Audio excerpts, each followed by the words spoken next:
हमारे संगठन के बाकी लोग हैं उनका भी मैं स्वागत करता हूं। तो बाकी लोग कुछ साहित्यकार जो आ रहे हैं जिनको कविता पाठ के लिए, तो अभी मैं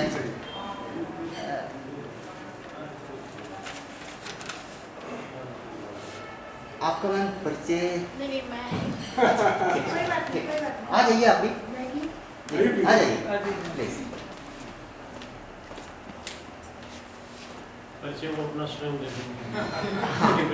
M from Bhaderwah district Doda. My name is Mehroz.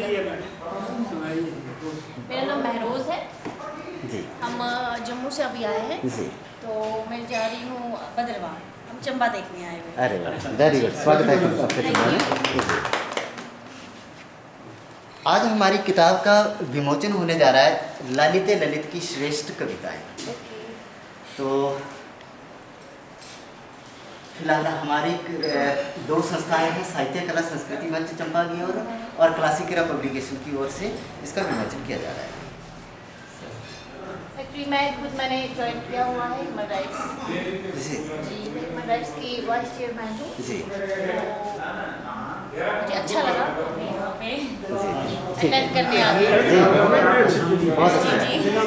अगर कविता पाठ करते होंगे तो कविता पाठ के लिए भी आप सब कुछ हमारे गेस्ट के साथ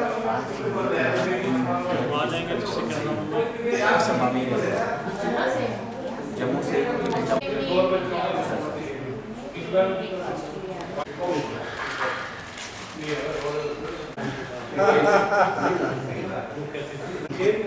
स्वागत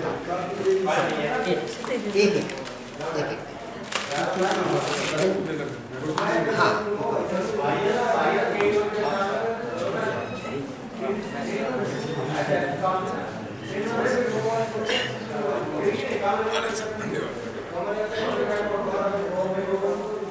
आपका भी वेलकम चंबा में।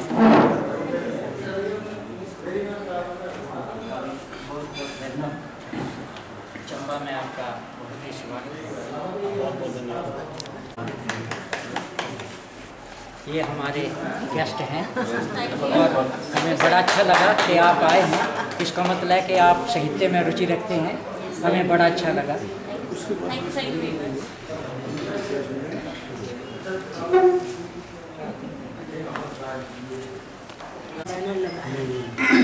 इनको महरोज जी को बुला दो। आ जाओ सर। आप कश्मीर से प्रतिनिधित्व कर रहे हो। जी जी थैंक यू सर। आप भी देख निकालो, समझ आप भी आ जाओ क्योंकि आपने ये मौका उपलब्ध करवाया है ना।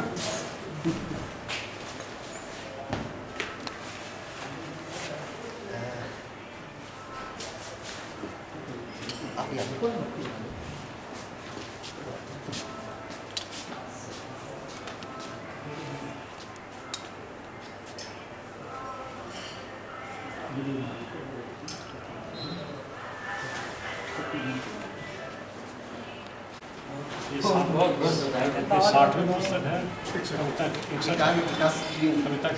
पुस्तक और व्यंग्य की 36 पुस्तकें अलग से। मैंने बहुत बहुत शुक्रिया, धन्यवाद। हम लोग बैठ जाते हैं। अच्छा मैं कुछ कर दो। बड़ी खुशी की बात है, टीसी सावंत जी ने हमें ये मौका उपलब्ध कराया। चूँकि हम लोग मैं दिल्ली में रहता हूँ और दिल्ली में जहाँ लोग इस समय 49 डिग्री तापमान है, उस मौके पर चंबा में बिल्कुल उलट ठंडा मौसम है। और मुझे लगता है कि चंबा पूरा हिमाचल मेरे दिल के बहुत करीब है, क्योंकि ये मेरी तीसरी या चौथी यात्रा है चंबा की। और जितनी यात्राएं की हैं उसमें टीसी सावंत साहब से परिचय नहीं हो पाया था, लेकिन फेसबुक आभासी दुनिया एक ऐसा मौजू है, उसके ज़रिए हमारा एक संपर्क हुआ और इन्होंने मेरी कविताओं को छापने का मन बनाया। और मुझे भी बड़ा लगा कि एक हिमाचल का कोई प्रकाशक है जो मेरी कविताओं को छापने का बड़ा इच्छुक है। मुझे भी बड़ा अच्छा लगा कि चलिए इसी बहाने एक यात्रा भी हो जाएगी। और 2 दिन पहले मैंने इनको बोला कि चूँकि मैं नेशनल बुक ट्रस्ट में एडिटर हूँ, हिंदी का हम लोग 55 भाषाओं में पुस्तकों का प्रकाशन करते हैं और देश विदेश में जहाँ भी किताब की बात होती है नेशनल बुक ट्रस्ट का नाम लिया जाता है। अभी पिछले दिनों शिमला बुक फेयर का हमारी डेट्स थी और डेट्स ये क्लैश कर रही थी। अचानक वो डेट्स आगे खिसक गई तो मैंने इनको तत्काल कहा कि मैं आ रहा हूँ। तो इनको लगा कि आप कैसे आएंगे सर, गाड़ी चला के आएंगे दिल्ली से। मैंने उसकी चिंता मत करें, हम लोग आ रहे हैं। तो हमारे साथ कुछ और अतिथि मेहमानों ने आना था।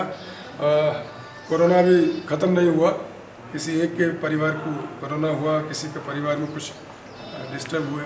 तो बहरहाल जिसको आना होता है वो पहुंच जाता है ना। हम लोग पहुंचे हैं और पहुंचे हुए नहीं हैं। जैसा होता है कि भाई जो छटे हुए थे, मैं चूँकि व्यंग्यकार में इसलिए मैं इस तरह की भाषा का इस्तेमाल कर लेता हूँ।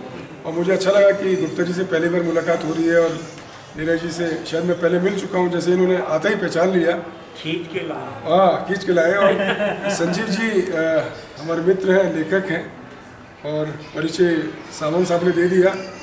और लिखना मुझे बड़ा अच्छा लगता है और लिख रहा हूँ, आप लोगों से मिलना बड़ा अच्छा लग रहा है। और मेरे बारे में, मैं अपने बारे में क्या बताऊँगा, और हो सकता है मेरे ख्याल से संजीव जी कुछ कहना चाहेंगे। सर बिल्कुल, बहुत बहुत शुक्रिया, जी धन्यवाद। Please sir. धन्यवाद साहब। आदरणीय गुप्ता जी, ललित जी, राजेश्वरी जी, आपका महरोज जी, सावन जी, डॉक्टर मनोरमा, आप सब लोगों को मेरा अभिवादन। मैं ये देख रहा हूँ, किताब पहली बार हाथ में आई है। देखते ही मेरे को लगा कि किताब की शुरुआत बहुत अच्छी हुई है। ज़िंदगी का फ़लसफ़ा, ज़िंदगी का फ़लसफ़ा जिसने समझ लिया वो समझ लीजिए उसका जीवन सफल हो गया। प्रायः देखने में ये आता है कि मरते दम तक हमारे से ये निर्णय नहीं हो पाता कि हम जाएंगे तो किधर, जीवन का उद्देश्य क्या है, जीवन का फ़लसफ़ा क्या है, क्या आदर्श लेके हम चलेंगे। और रिजल्ट ये होता है कि ज़्यादातर अधिकांश 80% से ज़्यादा लोग भटकते रहते हैं, कि अपने आप को नहीं समझ पाते, अपने उद्देश्यों को नहीं समझ पाते, तो भटकते रहते हैं। लेकिन ललित जी में ऐसा भटकाव नहीं है। एक बड़ी महत्वपूर्ण बात यह है कि ललित जी साहित्य के प्रति इतने डेडिकेटेड हैं कि डेली 5 कविताएं और 1 व्यंग रचना ज़रूर करते हैं। तो ये दिनचर्या का अंग बन गया है। हम में से कोई भी ऐसा नहीं है जिसने साहित्य रचना को अभी तक दिनचर्या का अंग बनाया। हमने लिखा तो है, मैंने भी ढेर सारा लिख डाला है, सैकड़े के करीब हूँ, लेकिन बड़ा मुश्किल है ये रूटीन, ये दिनचर्या निभाना। जहाँ भी देखता हूँ, मेरे साथ यात्राएं भी बहुत करी हैं, और कई बार तो क्या होता है, एयरपोर्ट पर फ्लाइट के इंतज़ार में 5 कविताएं लिखी। इतना विचार आना, उस विचार को भावों के साथ में संवेदना के साथ पिरोना और उसको तुरंत लिख डालना इतना आसान काम नहीं। गद्य तो आदमी लिख सकता है क्योंकि वो प्लान्ड और प्लॉटेड और प्लान्ड होता है, क्यों सर? गद्य तो आदमी लिख सकता है, लेकिन कविताएं लिखना हंसी खेल नहीं है। और जिस तरीके से विषय हैं इस कविता संग्रह में, उन विषयों को देख करके आप दांतों तले उंगली दबा लेंगे कि यहाँ कहाँ तक ये पहुँच जाते हैं। वैसे हम लोगों ने सुना है कि जहाँ न पहुँचे रवि वहाँ पहुँचे कवि, तो ये कहीं कहीं भी पहुँच जाते हैं। जहाँ तक हम सोच नहीं पाते ये उसके आगे चल रहे हैं। तो मेरी तो कामना है कि जल्दी से जल्दी सैकड़ा पूरा हो, और अगर इसी गति से लिखते रहे, मनोयोग बना रहा, तो कोई शक नहीं कि 500 किताबें भी हो जाएं तो कोई बड़ी बात नहीं। व्यंग में ललित जी ने महारत हासिल कर ली। इन्होंने कुछ ऐसे कैरेक्टर सेटअप किए हैं, जैसे मिक्की माउस का कैरेक्टर होता है, वैसे ही पांडे जी का कैरेक्टर है। तो मैंने हमेशा ये कामना की है कि पांडे जी का कैरेक्टर भी मिक्की माउस की तरह पॉपुलर हो।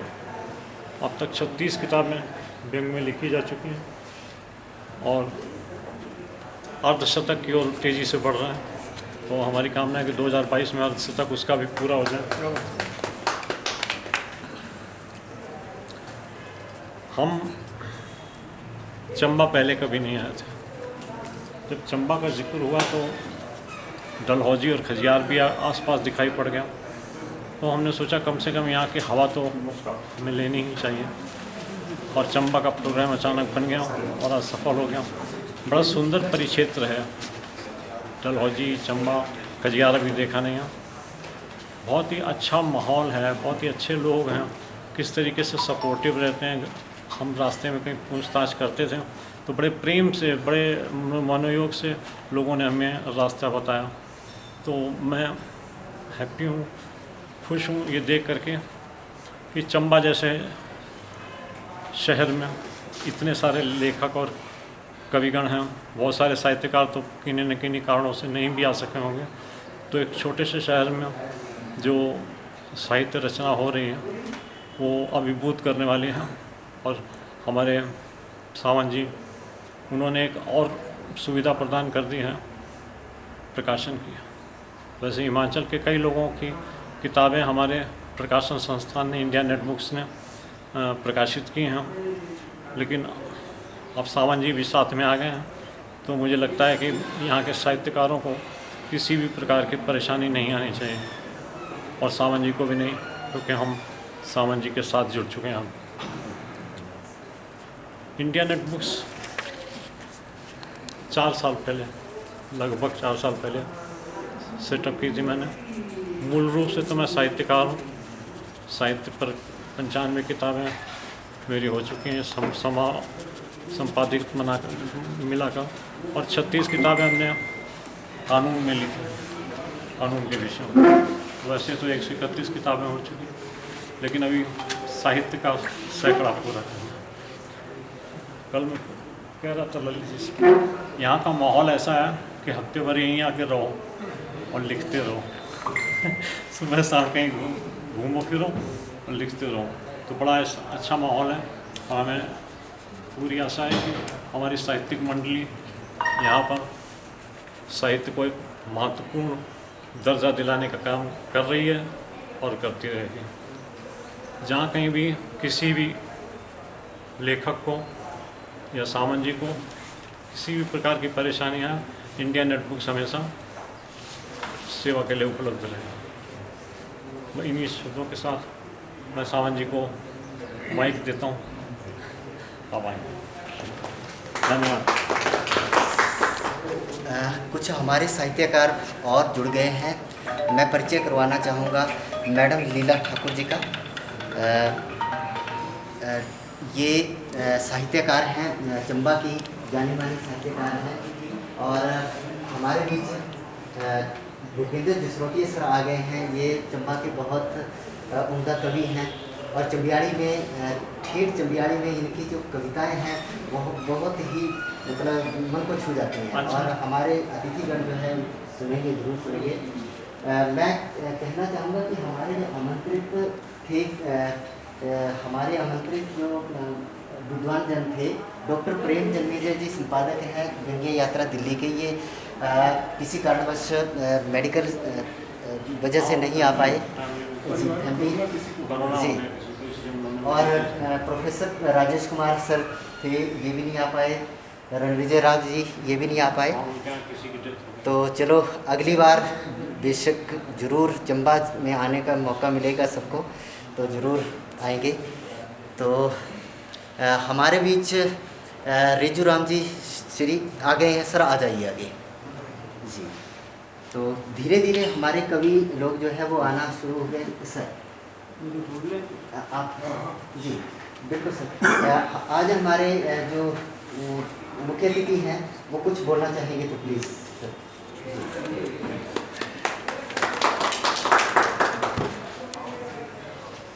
मैं समझता हूँ ये चंबा के लिए बड़ी सौभाग्य की बात है कि यहाँ पर इतने प्रबुद्ध जन इकट्ठे हुए हैं, साहित्यकार, कवि और ना जाने क्या क्या। अभी आप इन्होंने बखान किया है कितनी पुस्तकें इन्होंने लिखी हैं, ये 500 को पूरा करने जा रहे हैं। तो इतने कुल मिला के तो ऐसे समारोह में भाग लेना बड़ी बड़े सौभाग्य की बात है।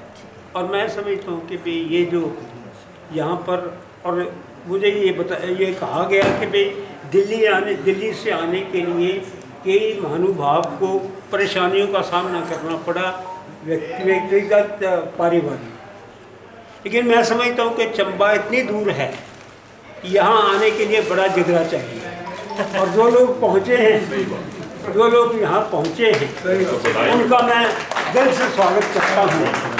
वो हमारे लिए प्रेरणा स्रोत बनेंगे। वैसे तो ललित जी से मेरा सावन जी से मेरा परिचय कल रात को ही हुआ। कल 9 बजे उनका टेलीफोन मुझे आया कि इस तरह से आपने वो करना है। मैंने कहा किसी दूसरे आदमी को, उचित आदमी को देख लीजिए, मैं इस बारे में मैं समझता हूँ कि कॉम्पिटेंट नहीं हूँ। लेकिन चलो मैंने कहा आप हो कौन और क्या है आपका, उन्होंने व्हाट्सएप पे डिटेल भेज दी। वो मैंने डिटेल स्टडी की और मुझे लगा कि मुझे इस मिस नहीं करना चाहिए। उसमें इतना मैटर भरा पड़ा था कि मुझे लगा कि मुझे इस समारोह को मिस नहीं करना चाहिए। सुबह ही उनका फ़ोन आ गया। मैंने फिर भी उन्हें मजबूर करने की कोशिश की कि भाई ये मेरा विषय नहीं है, शायद मैं इसमें शामिल होना मेरा कोई उचित नहीं होगा, आप दूसरे किसी आदमी को देख लो। लेकिन इन्होंने कहा कि भाई आप सीनियर सिटीजन होने के नाते ही आप हमारे पास। हाँ ठीक है, मैं आप लोगों में सीनियर सिटीजन हूँ, लेकिन मैं आपके बरादरी का कनिष्ठ सिटीजन, जूनियर सिटीजन, ये आपकी मानता है, आपकी बरादरी। हाँ निश्चित रूप में मैंने एक किताब लिखी है, लेकिन वो मेरा आरंभ है। और वास्तव में मेरा जीवन जो है 63 साल की सर्विस है मेरी एजुकेशन। और मैं समझता हूँ कि साहित्यकार भी समाज से अलग नहीं है, कोई समाज का एक हिस्सा है। और उसने बल्कि उस पर बड़ी भारी जिम्मेवारी है समाज को देने की, क्योंकि साहित्यकार जो है समाज को बदल सकता है, उल्टी दिशा में भी ले जा सकता है, सीधी दिशा में भी ले जा सकता है। तो मैं समझता हूँ कि साहित्यकारों से वार्तालाप होना ये मेरे भाग्य की बात है। ऐसी संगोष्ठी में भाग लेना मेरे भाग्य की बात है। और निश्चित रूप में मैं भी आपको कुछ दे के जाऊँगा, क्योंकि हर एक व्यक्ति का अपना अपना स्फेयर है ज़िंदगी का। आप साहित्य के स्फेयर में काम कर रहे हैं, उसके क्षेत्र में काम कर रहे हैं। मैंने आपको बताया कि मैं एजुकेशन के स्फेयर में रहा हूँ, और मैं समझता हूँ कि मैं दावे से कह सकता हूँ कि 63 साल की एजुकेशन सर्विस जो है, किसी एक्टिव सर्विस किसी की नहीं होगी। 42 साल मैंने गवर्नमेंट जॉब में काम किया और 23 साल एक प्राइवेट स्कूल में काम किया, जो 6 बच्चों से लेकर मैं 700 बच्चों तक पहुँचा। लोग कहते हैं कि आत्म प्रशंसा कोई गुण नहीं है, लेकिन मैं इससे उल्ट सोचता हूँ। आत्म प्रवंचना भी कोई गुण नहीं है। अपने आप को आप घटिया क्यों समझें? तो मैं समझता हूँ मुझे भी समाज को कुछ देना है, और वो समाज को क्या देना है मैंने अपनी पुस्तक में लिख रखा है। क्योंकि मेरा एक क्षेत्र नहीं था, लेकिन इस क्षेत्र को मैंने अपनी जॉब छोड़ते ही चुनना पड़ा। और सबसे आसान काम मुझे लगा कि जो कुछ मैंने कर रखा है जीवन में, और जो मेरे भाई बंद जो थे मुझे समय समय पर प्रेरित करते रहे कि भाई आप अपने एक्सपीरियंस को क्यों नहीं सम अप करते इस बुक के रूप में, वो मैंने कोशिश की उसको करने की। और मैं समझता हूँ कि जो ठीक है उसकी भाषा अच्छी नहीं होगी, शैली अच्छी नहीं होगी, लेकिन उस जो एक्सपीरियंसेस हैं वो मेरे जीवन का निचोड़ है, जो आप तक पहुँचाने की मैंने चेष्टा की है। जो पढ़ेगा उससे पता चलेगा, जो नहीं पढ़ेगा उसने तो चलो जीवन चला हुआ है, हर एक व्यक्ति का जीवन चला हुआ है। लेकिन हमारी जो भूमिका है, अब जो मेरे टीचिंग का कैरियर था ख़त्म होने के बाद अब मैं खाली नहीं बैठ सकता था। जीवन भर मैंने ऐसा कुछ नहीं किया है कि भाई, तो उसके बाद मैंने अपना लिया उस कैरियर को। और आज मुझे जैसा ही कह रहे थे कि सुबह शाम घूमें, दिन भर लिखा सुबह शाम घूमें, मैं सोच रहा था कि घूमने का टाइम भी कहाँ होता है लेखक के पास। और घूमते वक्त भी वो कुछ ना कुछ सोचता रहता है, उसके दिमाग में वो चला रहता है सिलसिला कि मैं यहाँ तक पहुँचाऊँ, आगे कैसे पिकअप करूँगा। निश्चित रूप में एक दूसरे को समाज एक दूसरे क्षेत्र जुड़ते हुए हैं। एक ट्रक है, ट्रक में अगर एक पेज ढीला हो जाए तो ट्रक बंद हो जाता है। बड़े बड़े एक कम सप्लीमेंट्री है सब। इस दुनिया में हर एक पेशा जो है एक दूसरे का सप्लीमेंट्री है, पूरक है एक दूसरे का। और अगर हम इकट्ठे मिलकर चलेंगे तो निश्चित रूप में समाज को भी कुछ लाभ होगा, उसको भी बदल पाएंगे। और मैंने जो जीवन में एक्सपीरियंस किया है उसको मैंने समअप किया है उसमें। और वो एक्सपीरियंस समअप करने के साथ ही साथ मैंने कहा ये मेरे जीवन की घटनाओं में किसे इंटरेस्ट होगा, क्योंकि आज ऐसा है कि भी रीडर वैसे नहीं मिलेंगे आपको। तो मैंने उसको में चंबा और बसोली, जहाँ से हमारा परिवार शिफ्ट हुआ था यहाँ, वो 2 रियासतों को उसमें डाला है। और पहली बार मुझे जब पता चला कि चंबा की रियासतों की खूबसूरती क्या थी। यहाँ मैंने जब बसोली के बारे में पढ़ा, हम जाते थे बसोली घूमने जाते थे, ननिहाल है हमारा, वहाँ घूमने जाते थे। लेकिन अब जब मैं लिखने बैठा तो उसमें ये मुझे पता चला कि वह काग भाषा के ज्ञाता थे, पंडित थे, जो कौओं की भाषा को पढ़ते थे। भास्कराचार्य का ग्रंथ जो है 12वीं शताब्दी में लिखा गया, और वो 12वीं शताब्दी में लिखा गया ग्रंथ जो है, वहाँ के एक प्रकांड पंडित ने उसका अनुवाद किया। और उसमें क्या दिया हुआ है, उसका अनुवाद किया उन्होंने डोगरी भाषा में।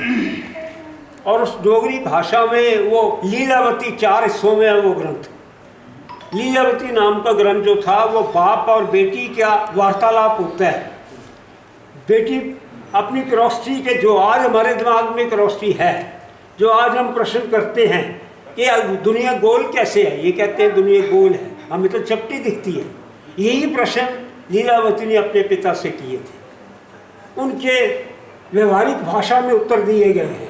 और ये ग्रंथ जो लिखा गया 12वीं शताब्दी में लिखा गया। आज हमें कहते हैं कि हम जानते ही कुछ नहीं, आज हम मतलब उनको मदारियों के देश के लोग समझे जाते हैं। तो मैं समझता हूँ कि हर एक व्यक्ति ने एक दूसरे को कुछ ना कुछ देना होता है। हम पूरक हैं, समाज एक है जिसको हमने आगे बढ़ाना है। आप साहित्यकार के रूप में बढ़ाएंगे, अन्य जिस क्षेत्र में काम करता है उसने उसी क्षेत्र में वो करना है। बहुत बहुत धन्यवाद। एक बार धन्यवाद से पहले मैं मतलब इन लोगों का जो दिल्ली से यहाँ पहुँचे, यहाँ से हिमाचल सरकार चंबा नहीं पहुँचती है, वो बर्फ कम चंबा पहुँचती, वो भी जब उड़ान हो तो पहुँच जाते हैं। सही बात। तो आप लोग इतनी दूर से यहाँ दिल्ली से यहाँ पहुँचे, नेचुरली ये बड़ी हिम्मत की बात है। और बड़ा दिल किया आपने, चंबा पधारे और हमें अपना आशीर्वाद दिया। आशीर्वाद तो नहीं कहूँगा मैं, अपने संरक्षण का हाथ हमारे सर पे रखा, तो अच्छा लगा आप लोगों का। और मैं सबसे ज़्यादा धन्यवाद करूँगा सावन जी का कि मुझे उन्होंने इन बुद्धिजीवियों से इंट्रोड्यूस करवाया और मुझे भी यहाँ पर चंद शब्द कहने का मौका दिया, क्योंकि अध्यापक तो सारी उम्र बोलता रहता है, कुछ ना कुछ बोलता ही रहेगा। बहुत बहुत धन्यवाद। हमारे बीच एक नन्हा आर्टिस्ट है जो कैफ खान, जो बहुत अच्छी पेंटिंग्स बनाता है। जब इस किताब का कवर बनाया जाना लगा था तो कैफ ने एक सर की पेंटिंग बनाई जो काफ़ी टाइम तक ये पहले कुछ किन्हीं कारण से हम इसको सिलेक्ट नहीं कर पाए थे, तो भेंट करना चाह रहा है सर को। तो थोड़ा सा कैफ आ जाइए।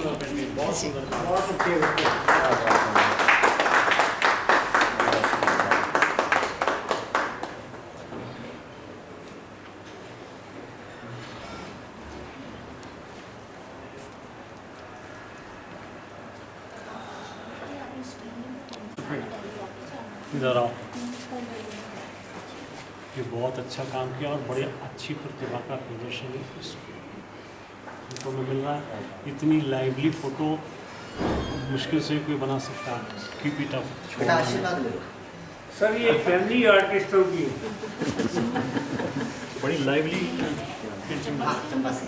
कौन सी क्लास है? आप अपने वहाँ लगाना है इसको। जरूर जरूर।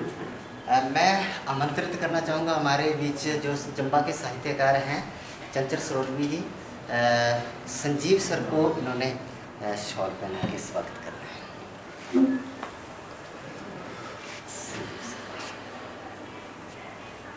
जी जी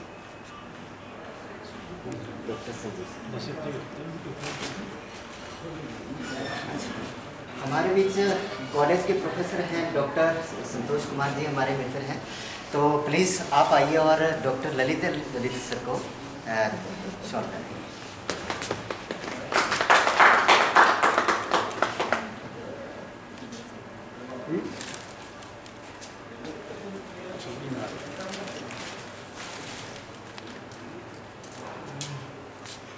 भूपेंद्र जसरोटिया सर, हमारी चंबा की शान, आप टोपी पहनाएंगे सर को।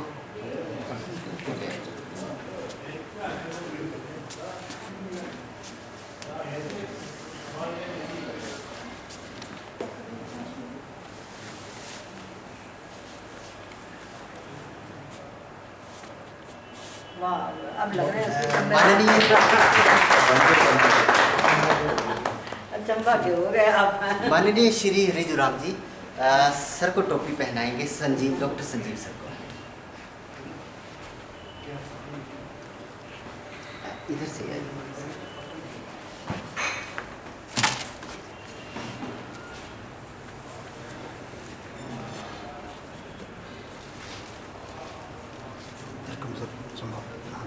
मैंने डमरूजी को कब आएगा? मैडम लीला ठाकुर जी, कृपया मैडम डॉक्टर मनोरमा कुमार जी को।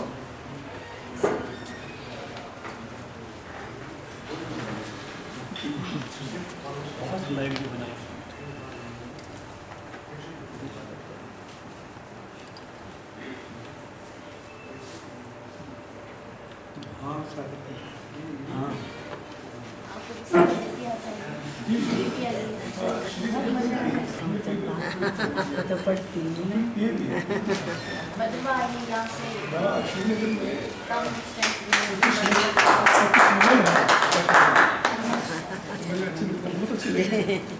सतीश मिलर और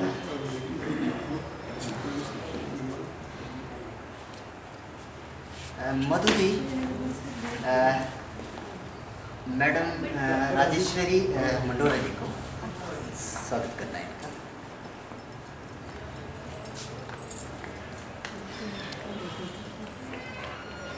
ये तो बोलना के बाबा गरुड़ दर्शी जी नहीं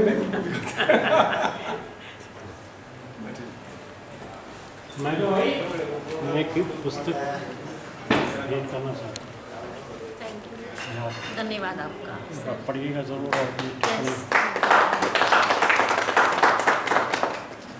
हिंदी में अच्छी पढ़ती हूँ तो मैं पढ़ एड्रेस पूछिए, ओके। फ़ोन नंबर अपने टिप्पणी ज़रूर दीजिए। हमारे संगठन के जनरल सेक्रेटरी असलम खान जी, ये मैडम डॉक्टर महरोज को टोपी।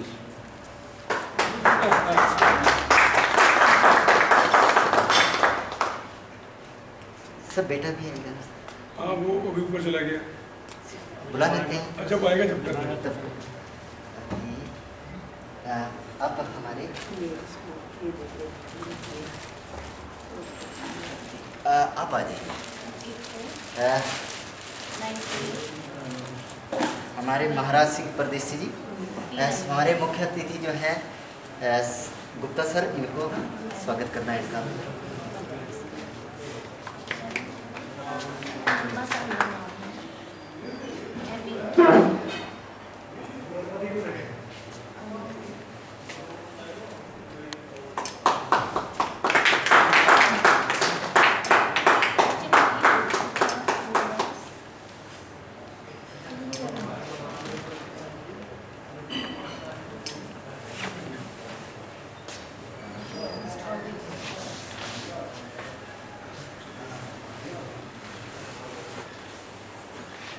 अब कवि सम्मेलन का दौर शुरू किया जाएगा क्या कुछ?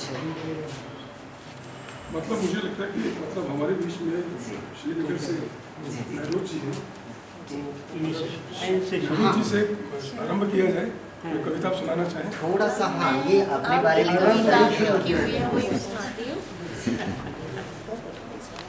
आपकी लिखी हुई जो मुझे अच्छी लगी, अरे वाह। क्योंकि अब वैसे भी लड़कियां गोलगप्पे तो बहुत पसंद करती हैं। हलवाई परेशान है, ये सोचता है कि बारिश आ जाए, जलेबियां छान लूं, समोसे कढ़ाई में छोड़ दूं। ग्राहकों का क्या, आजकल वे हरी और लाल चटनी की डिमांड करते हैं। कुछ गोलगप्पे, कुछ आलू की टिक्की, कुछ चाट के शौकीन इस उत्सुकता में रहते हैं कि बारिश हो या उमस, उन्हें आउटिंग का बहाना चाहिए। उमस एक ऐसा शब्द है जिसे गृहिणियों से पूछा जाए जो रसोईदारों से घटती है। उन लोगों से पूछो जो ढाबे में काम करते हैं। तपती भट्टी, उमस और पसीने से तरबतर, उनके हाथ तेज़ी से लगे होते हैं। कभी तंदूरी रोटी और कभी लच्छा पराठा होते हुए बटर नान की दिल लगी, पर वे ज़रा भी महसूस नहीं करते कि तापमान कितना ज़्यादा है। उन्हें काम पसंद है और उन्हें पता है कि ये उनकी मजबूरी है और इसके बिना नहीं मिलेगी। अंतर्मन ने कहा, हर शब्द का एहसास ज़रा गहरा होता है, बस उसे परिचय हो जाए। कायदे और करीने से तो अच्छा है आज ही कहाँ रह गए, खीरे ले आना, फिर कहो ने आज फिर सलाद नहीं मिली। ठीक है भाग्यवान, ले आता हूँ। एक्चुअली मैंने 10th तक हिंदी पढ़ी है, तो 11th में तो मेरी हिंदी नहीं थी, लेकिन फिर भी मुझे हिंदी सब्जेक्ट बहुत पसंद था। उसके बाद हमारा फिर उर्दू सब्जेक्ट आ गया 10th, तो लेकिन पसंद है मुझे। आप बोलना चाहेंगे उर्दू में कोई कविता, गजल सुना?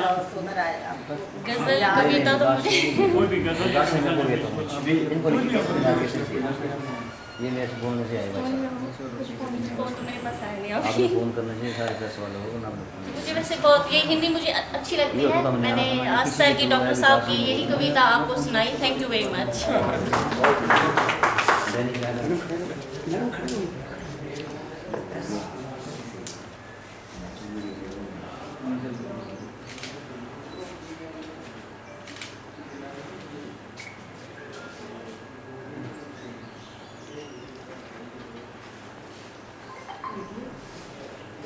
आप कभी भी कुछ जो कविता वगैरह लिखती हैं, प्रेस रिपोर्टर थोड़ा से फोटो दोबारा से लेना चाहिए, थोड़ा लेट आए थे। हाँ, तो कोई नहीं, थोड़ा सा प्लीज आइए। ये नहीं। थोड़ा खड़े हो जाओ।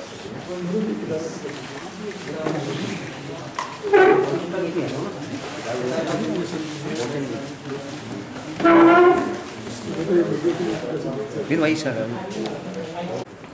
खड़े रहिए। आराम से गाँव का प्रोग्राम भी आप इनके साथ फोटो ले। आप भी खड़े रहिए।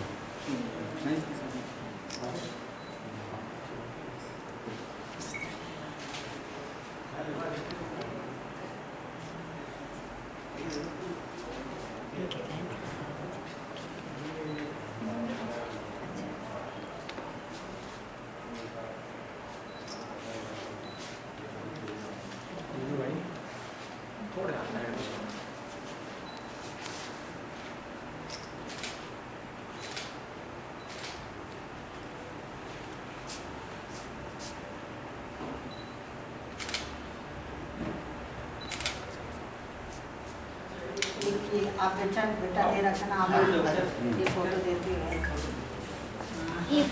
ये स्थानीय चित्रकार है।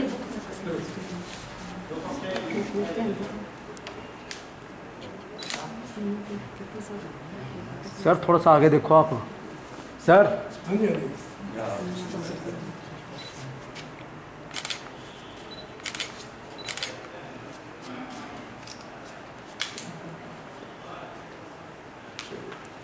एक मिनट सर।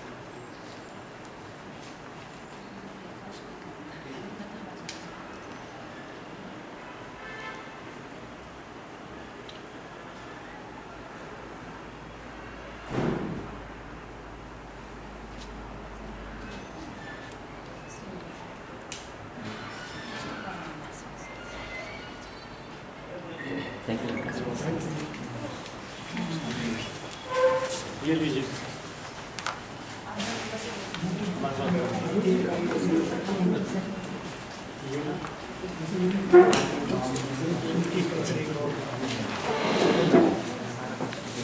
चलेगा आपसे क्या हम आएंगे?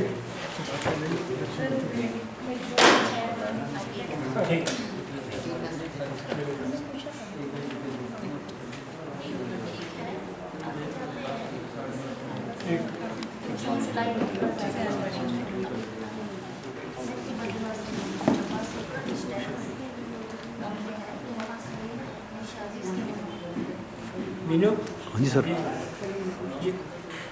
आगे सर। सर कवि सम्मेलन का जारी रखेंगे। आमंत्रित कवि सबसे पहले तो हम अपने चंबा की जो शान है चंबियाड़ी में भूपेंद्र जसरोटिया जी, कृपया करके।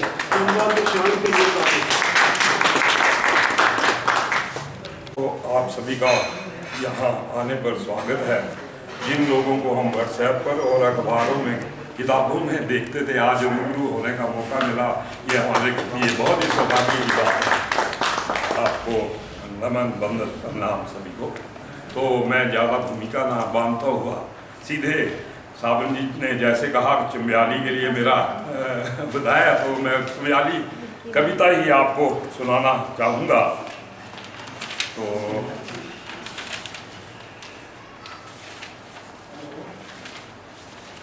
इसका शीर्षक है चौंडी चलो। क्योंकि आजकल जो बच्चे हैं वो हमारा एक चुमंडा मंदिर है और एक सूर्य मंदिर है, जुमहार मंदिर है, तो यहाँ पढ़ने के लिए नहीं जाते हैं, अपनी जरा मस्तियाँ करने के लिए जाते हैं। तो उसी के ऊपर मैंने थोड़ा सा व्यंग्य भी साधने की कोशिश की है, तो आप सुनिए। और इसको एक विशेष शैली में गाने का प्रयास भी किया है मैंने, रैप के रूप में।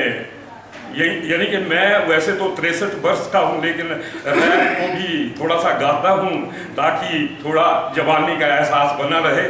तो सुनिए।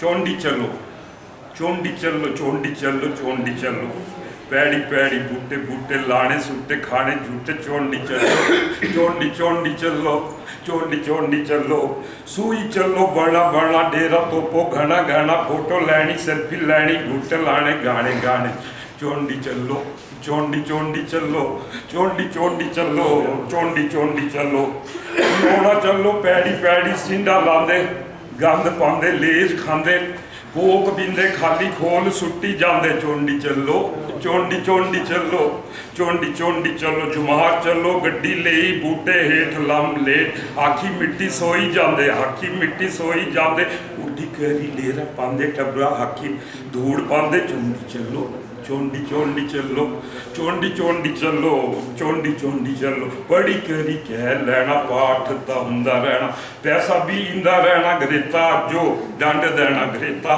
जो डंड देना नेते बनो, दंगा करो, कपड़े भाड़ी नंगा करो, मसूरी ता होई जानी, वीडियो ता बनी जानी, पढ़ी करी कह लेना, स्कूल कॉलेज चलता रहना, चौंडी चलो, चौंडी चलो, चौंडी चलो, चलो चौंडी चलो, भाड़ो शनिवार गड्डी करो तैयार, समान बनी लियो, समान बनी लियो, पैकेट भी लियो, रूप खोली लियो, चौंडी चलो, चौंडी चौंडी चलो, चिंडो चिंड पाई दियो, तुसी घर का दूर लियो, पूरा सरूर खांदे चोरा, अम्मा बापू कुड़ी मुंडे किट्ठे रहे, कोई दिख दाता दिखो नी सोचना फजूल, चौंडी चलो, चौंडी चौंडी चलो, चौंडी चौंडी चलो, चौंडी चलो, चौंडी चलो। तो ये क्या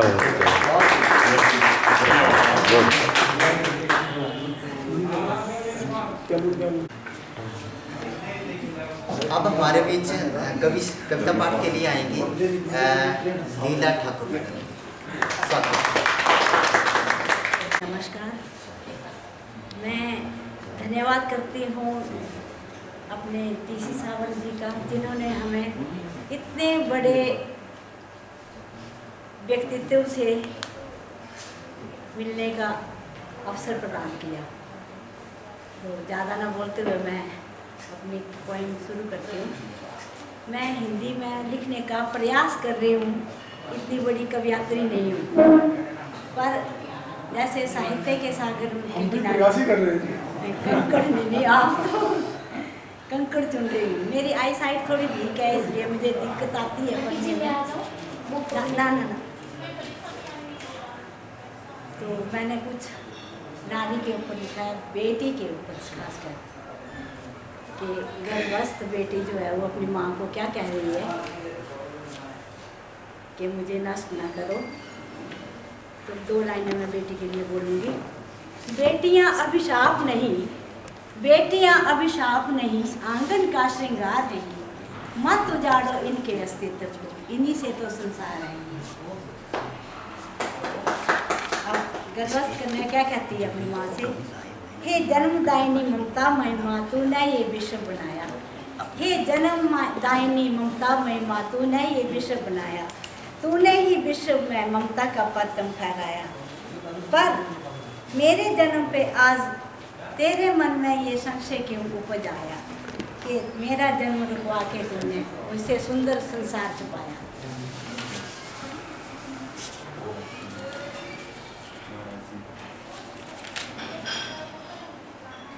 पुत्र को कुलदीपक समझा, पुत्र को कुलदीपक समझा, पुत्री को काली छाया। पुत्र को स्नेह पूर्वक पाला, पुत्री को ठुकराया। बेटा बेटी के इस हीन भाव को तूने ही क्यों उपजाया।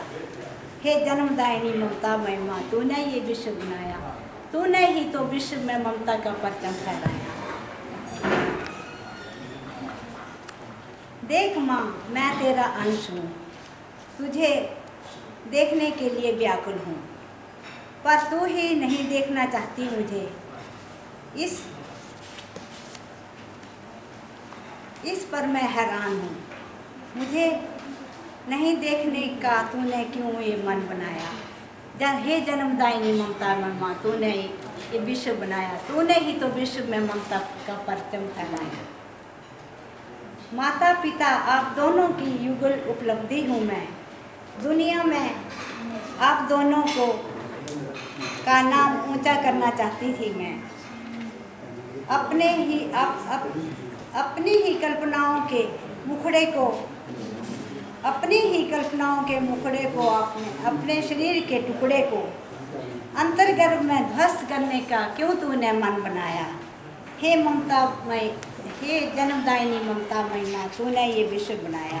तूने ही तो विश्व में ममता का परचम फहराया।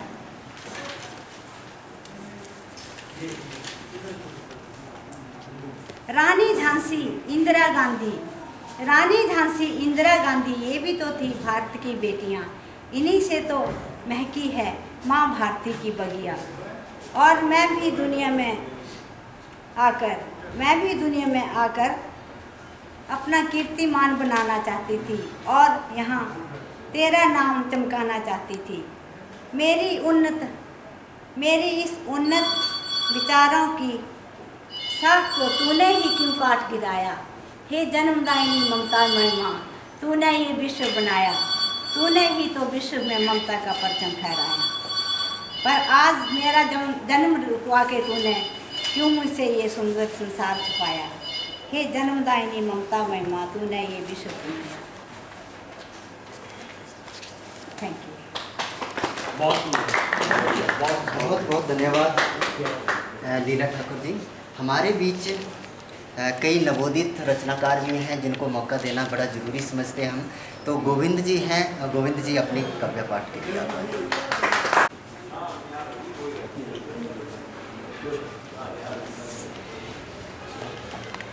सबसे पहले मैं सभी कविजनों को प्रणाम करना चाहूँगा और जो भी यहाँ पर हैं सभी वरिष्ठ मेरे उनको सभी को प्रणाम करता हूँ और ज़्यादा समय न लेते हुए अपनी एक कविता आपके सामने रखता हूँ।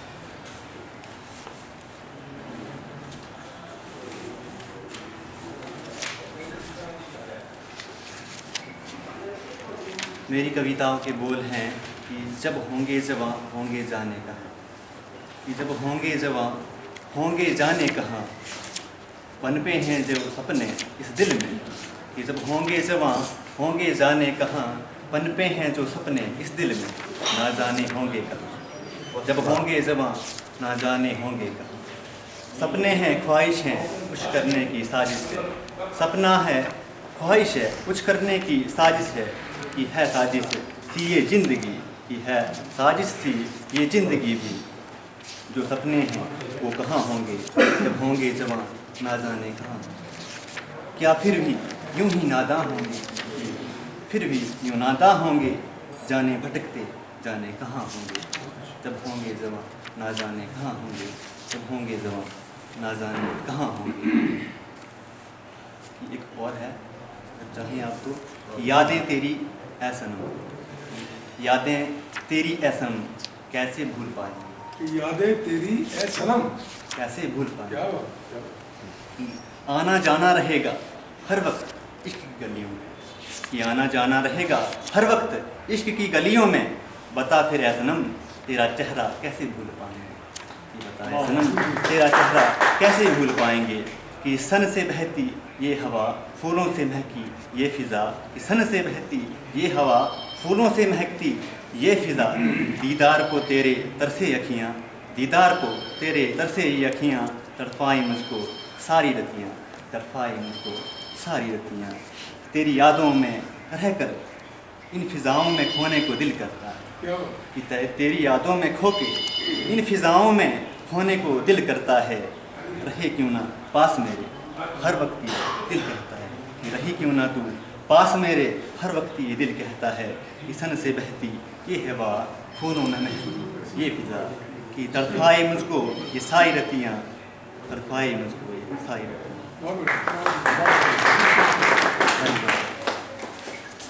अब एक वरिष्ठ कलम की ओर चलते हैं। चंचल सौरभी जी हमारे बीच बैठे हैं, तो काव्य पाठ के लिए आपको आमंत्रित करते हैं।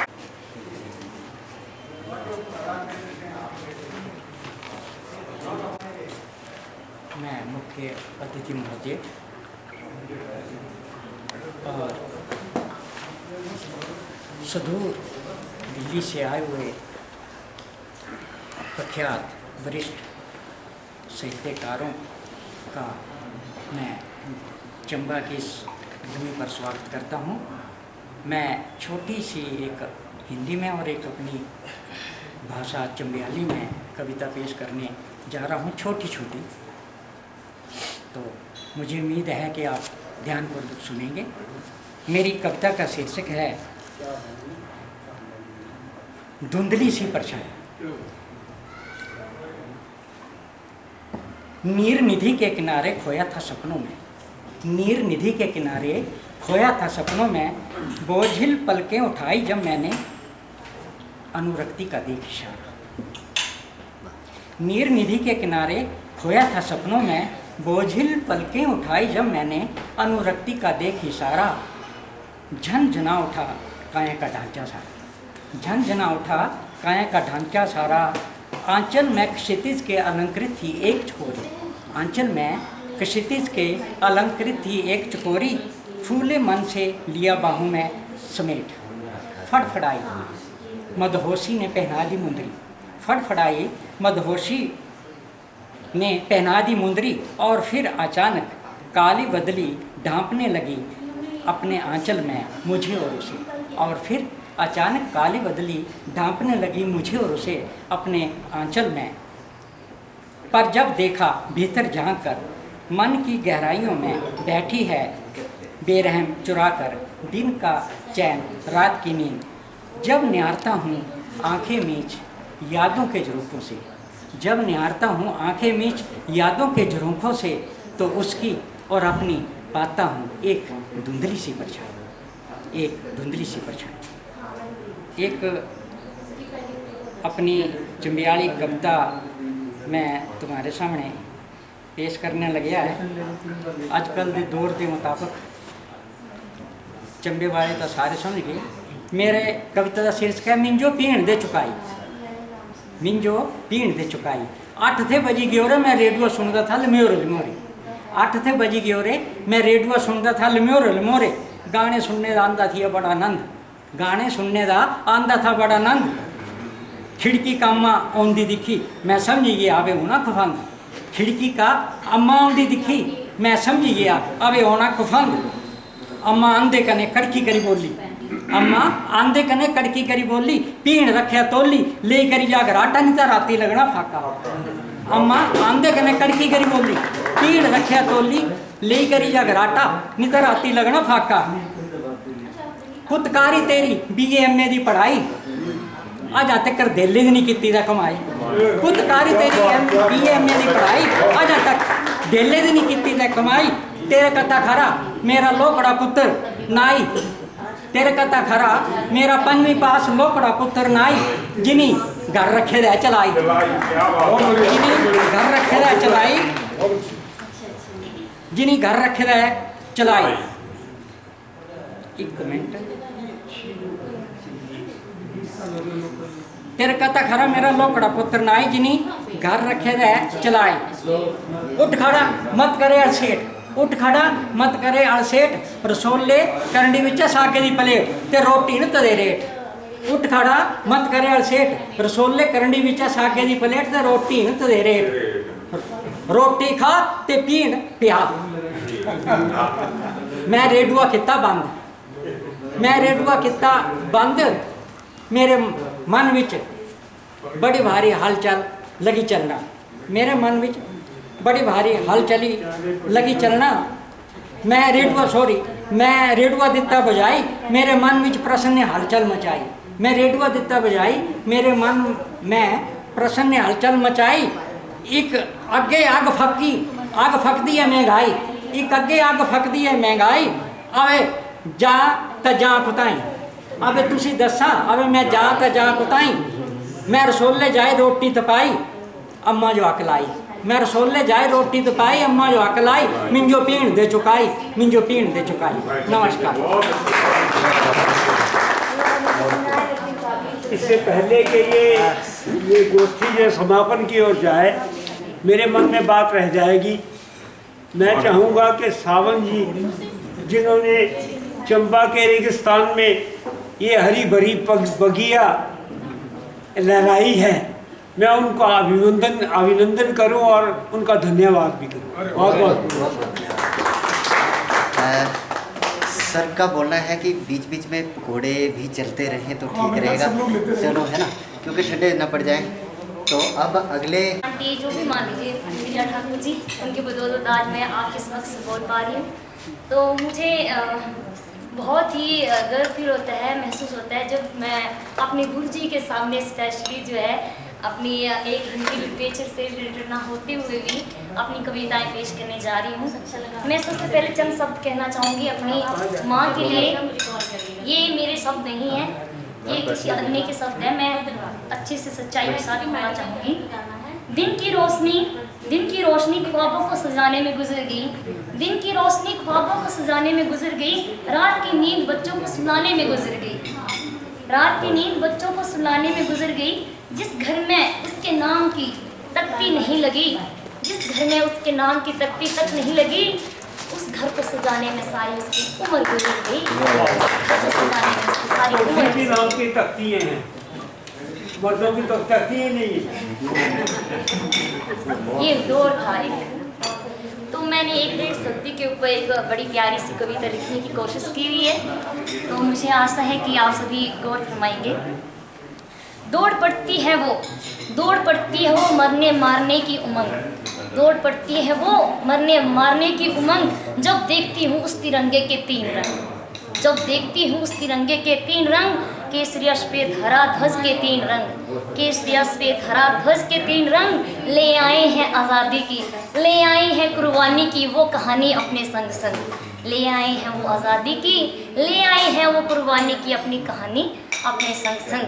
केसरिया ने क्रांति के इरादे दुश्मनों के किए भंग। केसरिया ने क्रांति से इरादे किए दुश्मनों के भंग। सद्भावना शांति मन जगाए श्वेत रंग ने संग संग। हरे रंग ने देखो फिर जगा दी है वो प्रेम की। हरे रंग ने देखो फिर जगा दी है वो प्रेम की, वो खुशहाली की एक नई उमंग। 26 जनवरी 15 अगस्त पर बस क्या, 26 जनवरी 15 अगस्त पर बस क्या उठती है वो तरंग, वो उमंग या बरसता है वो जुनून हर श्वास के संग संग। क्या बरसता है वो जुनून हर श्वास के संग संग। हम मानस उस माँ भारती के हैं अंग, हम मानस उस माँ भारती के हैं अंग। अंत समा रहेगी ये याद बस मेरे संग संग, अंत समा बस रहेगी ये याद मेरे संग संग। अपना पुराया हिंदू मुसलमान त्यागे विचार संग, अपना पुराया हिंदू मुसलमान त्यागे ये विचार तंग। है भारतीय तो जीत लीजिए, है भारतीय तो जीत लीजिए, अंतर्द्वंद की ये जंग। आज सजा दीजिए माँ भारती के अंगंग, आज सजा दीजिए माँ भारती के अंगंग। जय हिंद जय हिंद जय हिंद बोलिए मेरे संग संग, जय हिंद जय हिंद जय हिंद बोलिए मेरे संग संग। तो एक इसी चंद शब्दों के साथ मेरी कविता जो एक समाप्त होती है। ये मैंने बहुत ही जल्दबाजी में जो मैं दूसरी कविता बोलने जा रही हूँ, ये मैंने बहुत ही जल्दबाजी में क्रिएट की है। तो मुझे आशा है कि आप इस पर भी गौर करवाएंगे, जिसका शीर्षक है वक्त समय काल। अब मैं एक चंबियाड़ी में बोलना चाहूँगी। आजकल रे मड़ो नहीं है टाइम, आजकल रे मड़ो नहीं है टाइम। जो बोलते करेंगे तो आने के गल तो छुट्टी जानी पेरी बैग। तो इन्हीं चंद शब्दों के साथ मैं बोलना चाहूँगी, अपनी कविता शुरू करने जा रही हूँ। वक्त। आज वक्त से मेरी मुलाकात हुई, आज वक्त से मेरी मुलाकात हुई। क्या बताऊँ क्या क्या बात हुई, क्या बताऊँ क्या क्या बात हुई। उसने कहा जी भर कर जी लीजिए इस लम्हे को, उसने कहा जी भर कर जी लीजिए इस लम्हे को। क्योंकि मैं रोक नहीं सकता इसे गुजरने से, फिर लौट कर तो याद आएगी पर मैं नहीं, फिर लौट कर तो याद आएगी मैं नहीं। जमाने वालों ने पूछा आपका है कौन इस सफ़र में साथ चलने के लिए, जमाने वालों ने पूछा आपका है कौन इस सफ़र में साथ चलने के लिए। मैंने मुस्कुराते हुए जवाब दिया जनाब, मैंने मुस्कुराते हुए जवाब दिया जनाब। वक्त अच्छा है तो सभी अपने, नहीं तो है ना जमाने वाले। इस मतलब की दुनिया के मतलबी इंसान। खोली थी आज अपनी यादों की किताब, खोली थी आज अपनी यादों की किताब। कदम यूं ही डगमगा गए थे पथ पर, कदम यूं ही डगमगा गए थे पथ पर। वैसे हम भी संभलना जानते थे, वैसे हम भी संभलना जानते थे। ठोकर खाई थी उसी पत्थर से, मैंने दोस्तों ठोकर खाई थी उसी पत्थर से। जिसे कभी हम अपना माना करते थे जनाब, जिसे हम कभी अपना माना करते थे जनाब। इंसान कभी गलत नहीं हुआ करते हैं, इंसान कभी गलत नहीं हुआ करते हैं। बस अपने ही वक्त हालात ऐसे हुआ करते हैं, बस अपने ही वक्त हालात ऐसे हुआ करते हैं। जैसे दिए के तेल बाती, जैसे दिया के तेल बाती। जलते वो दोनों हैं, जलते वो दोनों हैं। और जमाना कहता है कि दिया जल रहा है, जमाना कहता है कि दिया जल रहा है। सजा करार कर दी गई है उस दिए की, उस दिए को भी सजा दे दी गई है, सजा करार कर दी गई है उस दिए की। जा तेरे तले अंधेरा, जा तेरे तले अंधेरा। चाहे लाख रोशनियाँ बांट तू इस जहान को, चाहे लाख रोशनियाँ बांट तू इस जहान को। आज वक्त के साथ दोस्तों मेरी मुलाकात हुई, मैं क्या बताऊँ क्या क्या बात हुई। उसने कहा जी भर कर जी लीजिए इस लम्हे को, उसने कहा जी भर कर जी लीजिए इस लम्हे को। क्योंकि इसे मैं गुजरने से रोक नहीं सकता, फिर लौट कर याद आएगी मैं नहीं, फिर लौट कर याद आएगी मैं नहीं। धन्यवाद, बहुत बहुत आदर आभार अभिनंदन।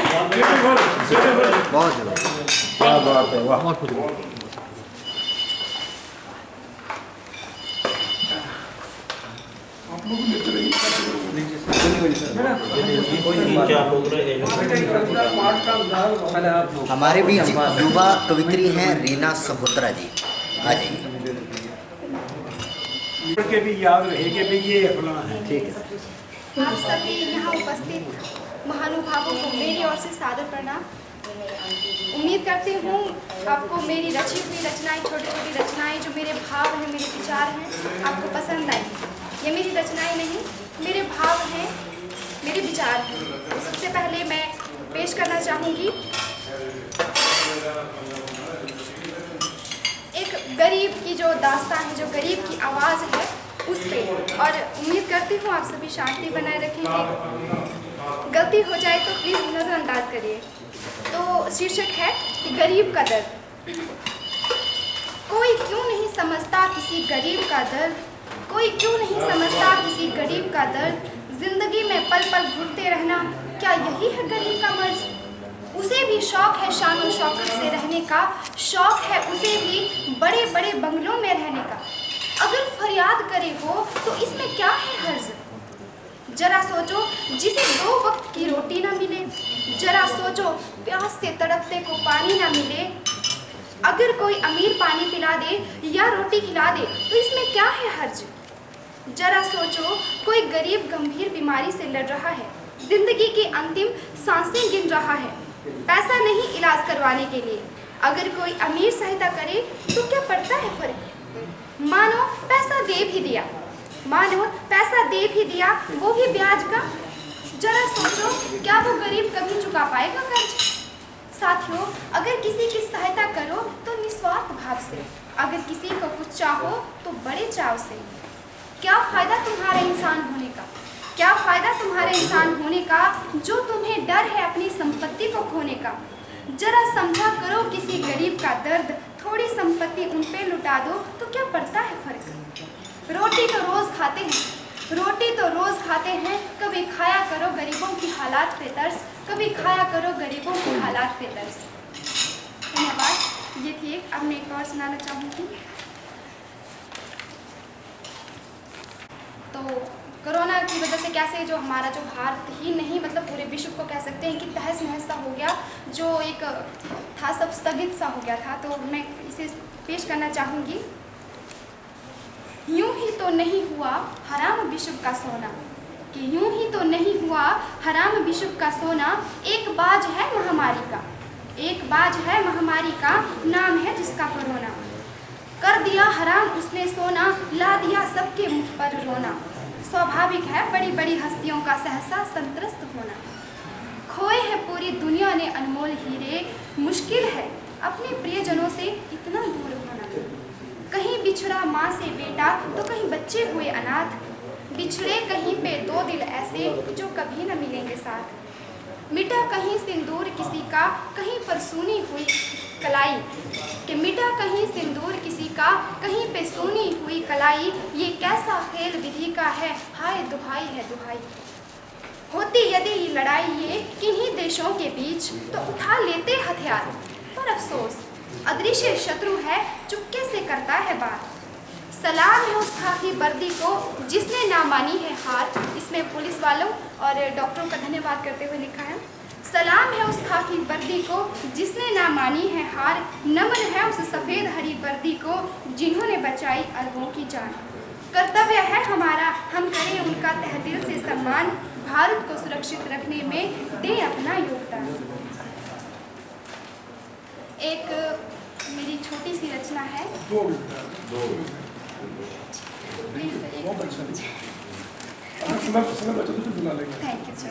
अगला राउंड देखते हैं। हमारे जो मेहमान आए हुए हैं उनको वो सम्मानित कर रहे हैं कैफ खान को, तो थोड़ा सा Kaif shawl sir Sanjeev sir पहना देंगे।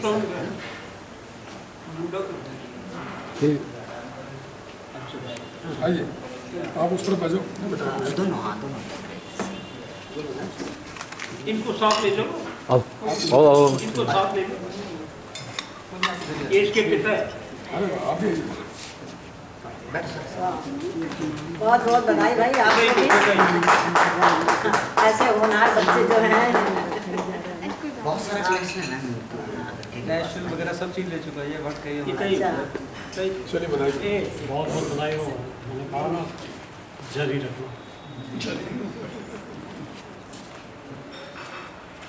अब हमारे बीच नए रचनाकार आ रहे हैं महाराज सिंह परदेसी। हमारे साहित्य कला संस्कृति मंच के ये कार्यकारिणी में है, तो आइए। रब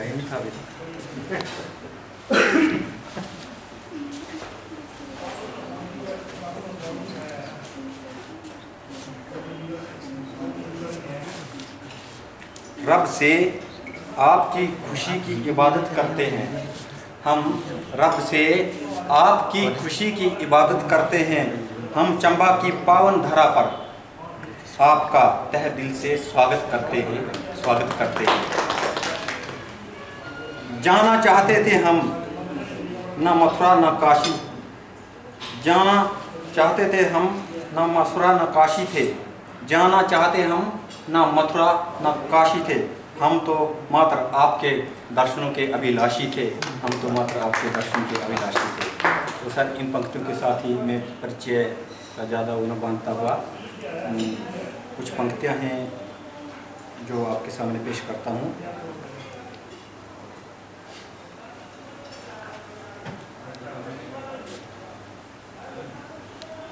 समय की कमी है और मैं चाहता हूँ कि मैं चंबा पर ही 4 पंक्तियाँ आपको बता दूँ।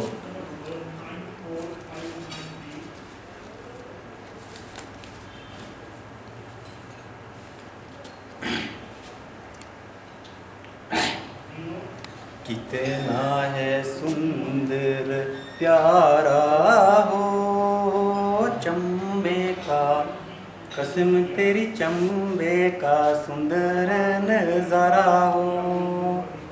कितना है सुंदर प्यारा हो चंबे का, कसम तेरी चंबे का सुंदर नजारा हो।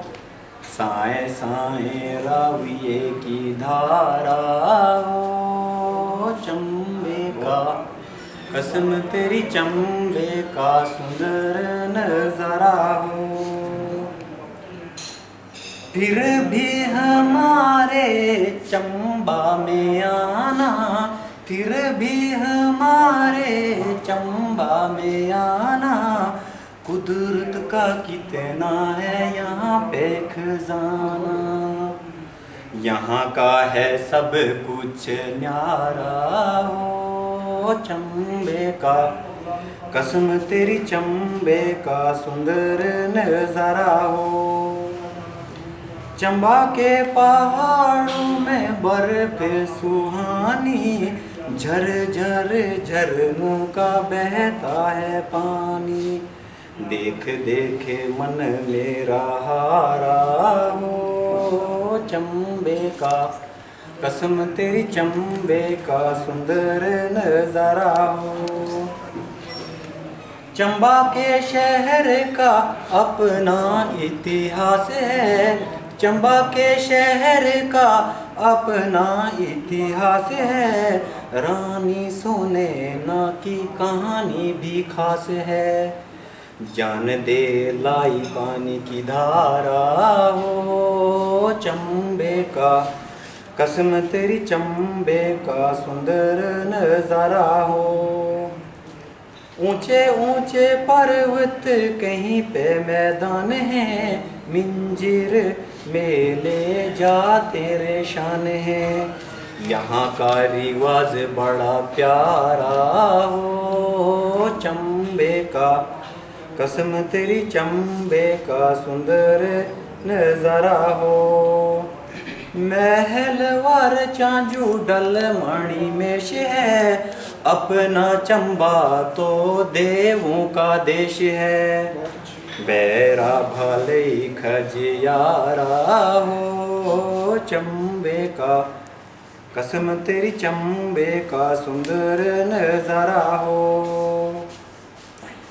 पांगी डालौजी चूरा साचे पास है, पांगी डालौजी चूरा साचे पास है। भर मोर भटियाते बनी खेते खास है। देखना जरूर तुम सारा हो चंबे का, कसम तेरी चंबे का सुंदर नजारा हो। कसम तेरी चंबे का सुंदर नजारा हो। मलिक साहब देखिए बैठो।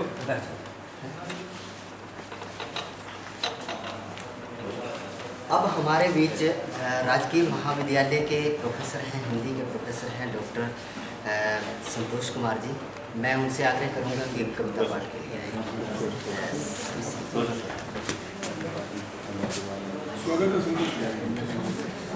धन्यवाद सावंत जी, आपने मौका दिया। मैं सबसे पहले आदरणीय ललित ललित जी का मुबारकबाद देता हूँ। आपका पुस्तक का विमोचन जो यहाँ पर हुआ, मैं अन्य महानुभाव हमारे चंबा के वरिष्ठ कवि सोलवी जी हैं, भूपेंद्र जसरोटिया जी हैं, परदेसी जी हैं, मधु हैं, सभी का मैं धन्यवाद करता हूँ। मुझे कहा गया कि समय की कमी है, तो मैं सीधा अपने टॉपिक पर आता हूँ। एक छोटी सी कविता मैं अभी लिखी है किताबों के बारे में। जैसा कि आजकल के युवा पीढ़ी जो है किस तरह से किताबों से दूर होती जा रही है, फेसबुक व्हाट्सएप में हम उलझते चले जा रहे हैं, तो किताबें किस तरह से बेबस हैं और वीरान सी पड़ी है, उसके ऊपर कुछ लिखने का प्रयास किया है किताबों के ऊपर। आजकल बेजान और उदास सी रहती हैं किताबें, आजकल बेजान और उदास सी रहती हैं किताबें, किसी के इंतज़ार में मायूस सी रहती हैं किताबें, किसी के इंतज़ार में मायूस सी रहती हैं किताबें। अजनबियों के शहर में, अजनबियों के शहर में बनकर मूक अनंत रहस्य बतलाती हैं किताबें, बनकर अजनबियों के शहर में बनकर मूक अनंत रहस्य बतलाती हैं किताबें। आजकल बेजान और उदास सी रहती हैं किताबें। शिमला के लोर बाजार में, शिमला के लोर बाजार में तुला पर तोल कर बिकती हैं किताबें। शिमला के लोर बाजार में तुला पर तोल कर बिकती हैं किताबें। राह चले किसी राहगीर को बेताबी और बेबसी से तकती हैं किताबें। शिमला के लोर बाजार में तुला पर बिकती हैं किताबें। राह चले किसी राहगीर को बेताबी और बेबसी से तकती हैं किताबें। आजकल बेजान और उदास सी रहती हैं किताबें। अपनी ही तन्हाइयों में, अपनी ही तन्हाइयों में खोकर फिर तड़पती हैं किताबें। अपनी ही तन्हाइयों में खोकर फिर तड़पती हैं किताबें। शहर दर शहर सहमे कदम से, शहर दर शहर सहमे कदम से दूर तक टहलती हैं किताबें। शहर दर शहर सहमे कदम से दूर तक टहलती हैं किताबें। फेसबुक व्हाट्सएप के प्रेमियों, फेसबुक व्हाट्सएप के प्रेमियों को सजल चक्षुओं से निहरती हैं किताबें। फेसबुक व्हाट्सएप के प्रेमियों को सजल चक्षुओं से निहरती हैं किताबें। इंतजार किसी के पास आने का, इंतजार किसी के पास आने का करती हैं किताबें। अब तो पूरा दिन किसी के इंतज़ार में थकती हैं किताबें। अब तो किसी दिन किसी के इंतज़ार में थकती हैं किताबें। मैंने भी तो अब अलमारी में सजा दी हैं किताबें। मैंने भी तो अब अलमारी में किताब सजा दी हैं किताबें। अब अपने ही अल्फाजों को रटती हैं किताबें। अब अपने ही अल्फाजों को रटती हैं किताबें। किसी के अपनेपन को तरसती हैं किताबें। किसी के अपनेपन को तरसती हैं किताबें। बहुत खूब सर,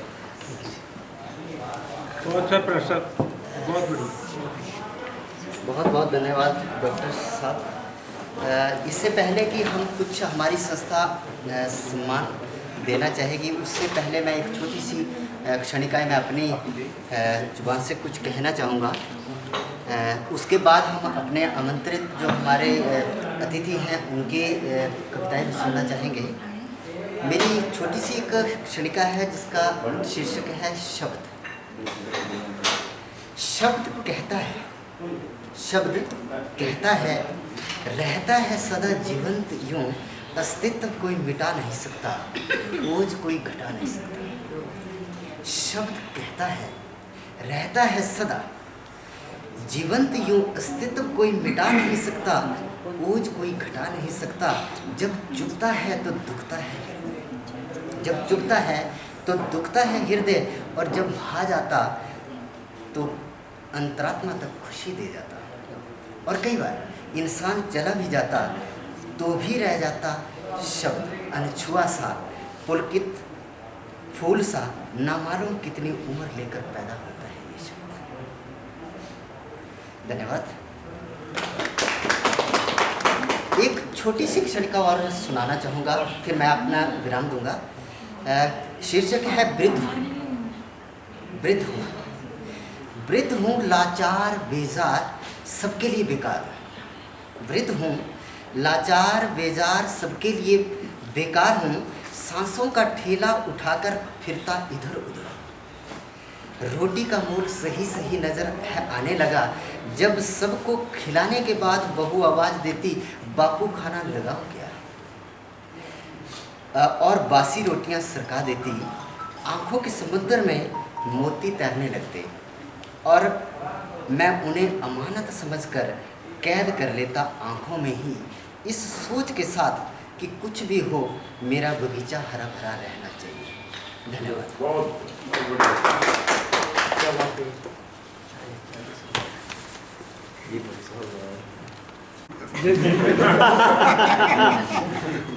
मतलब इनकी कविता की मिठास की तरह ये मीठा सबके मुंह में घुल जाए। हाँ, बहुत सुंदर चीज़ है।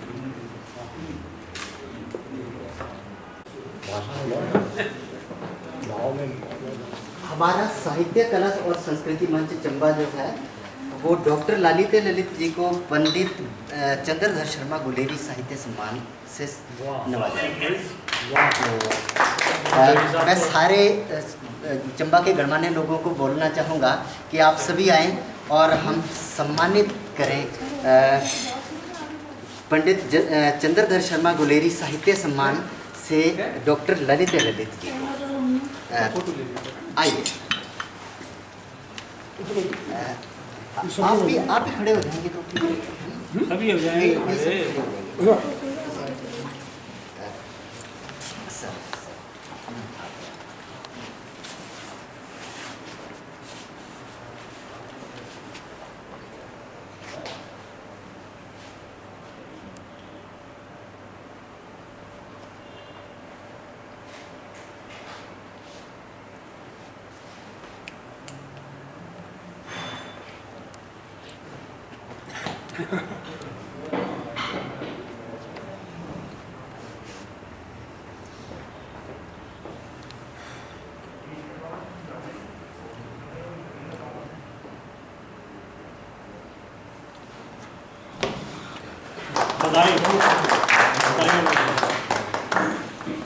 और इसी बीच बैठिए थोड़ा सा सभी लोग। हमारे डॉक्टर संजीव कुमार जी को निर्मल वर्मा साहित्य शिरोमणि सम्मान से सम्मानित कर रहे हैं हमारा साहित्य कला। निर्मल जी पर किताब तो हमने छपी जो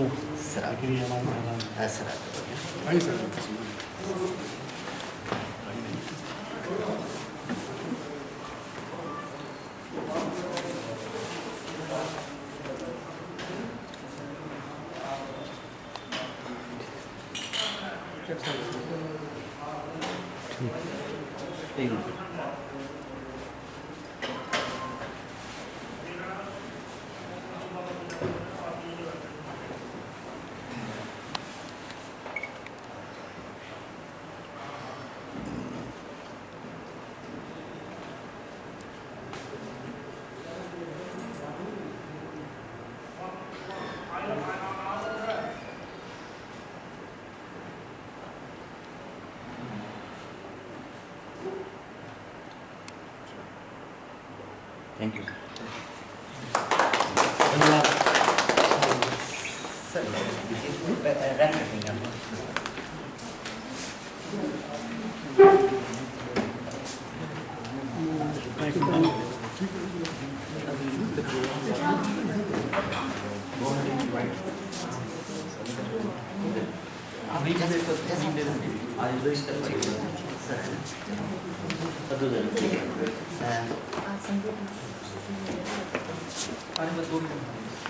फोटो लेके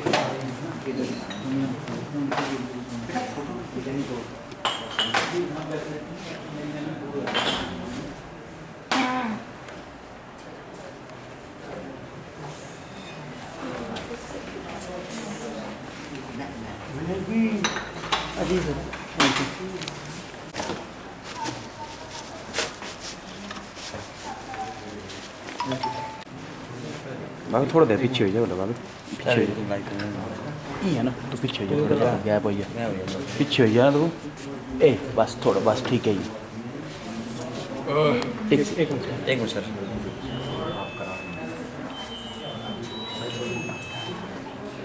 भाई साहब 2 मिनट जरा प्लीज़।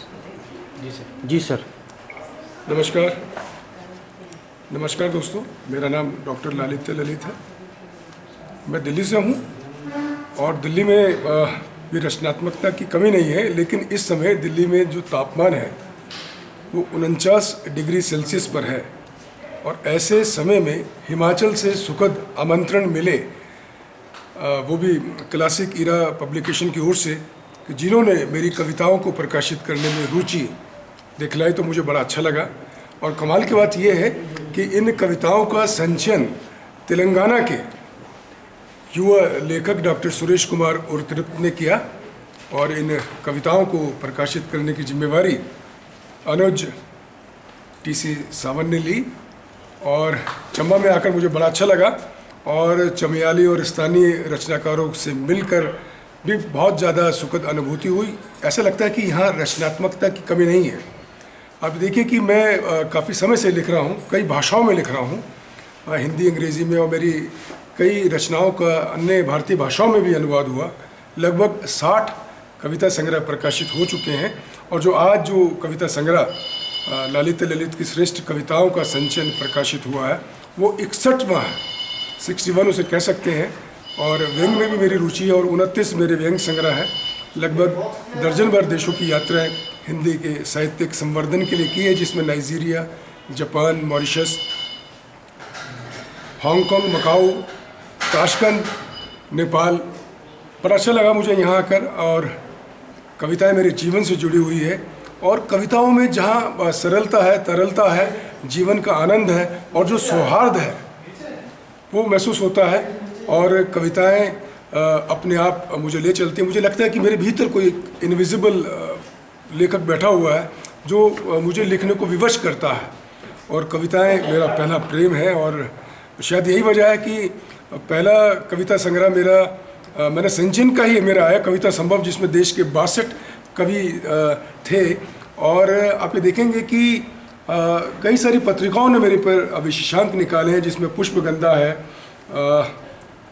बहुत सारी ऐसी पत्रिकाएं हैं देश विदेश में मैं जाता हूं। और हिमाचल में मेरी तीसरी या चौथी यात्रा है। मुझे लगता है कि आने वाले वर्षों में भी मैं इस प्रदेश में आऊँगा, इस ज़िले में आऊँगा।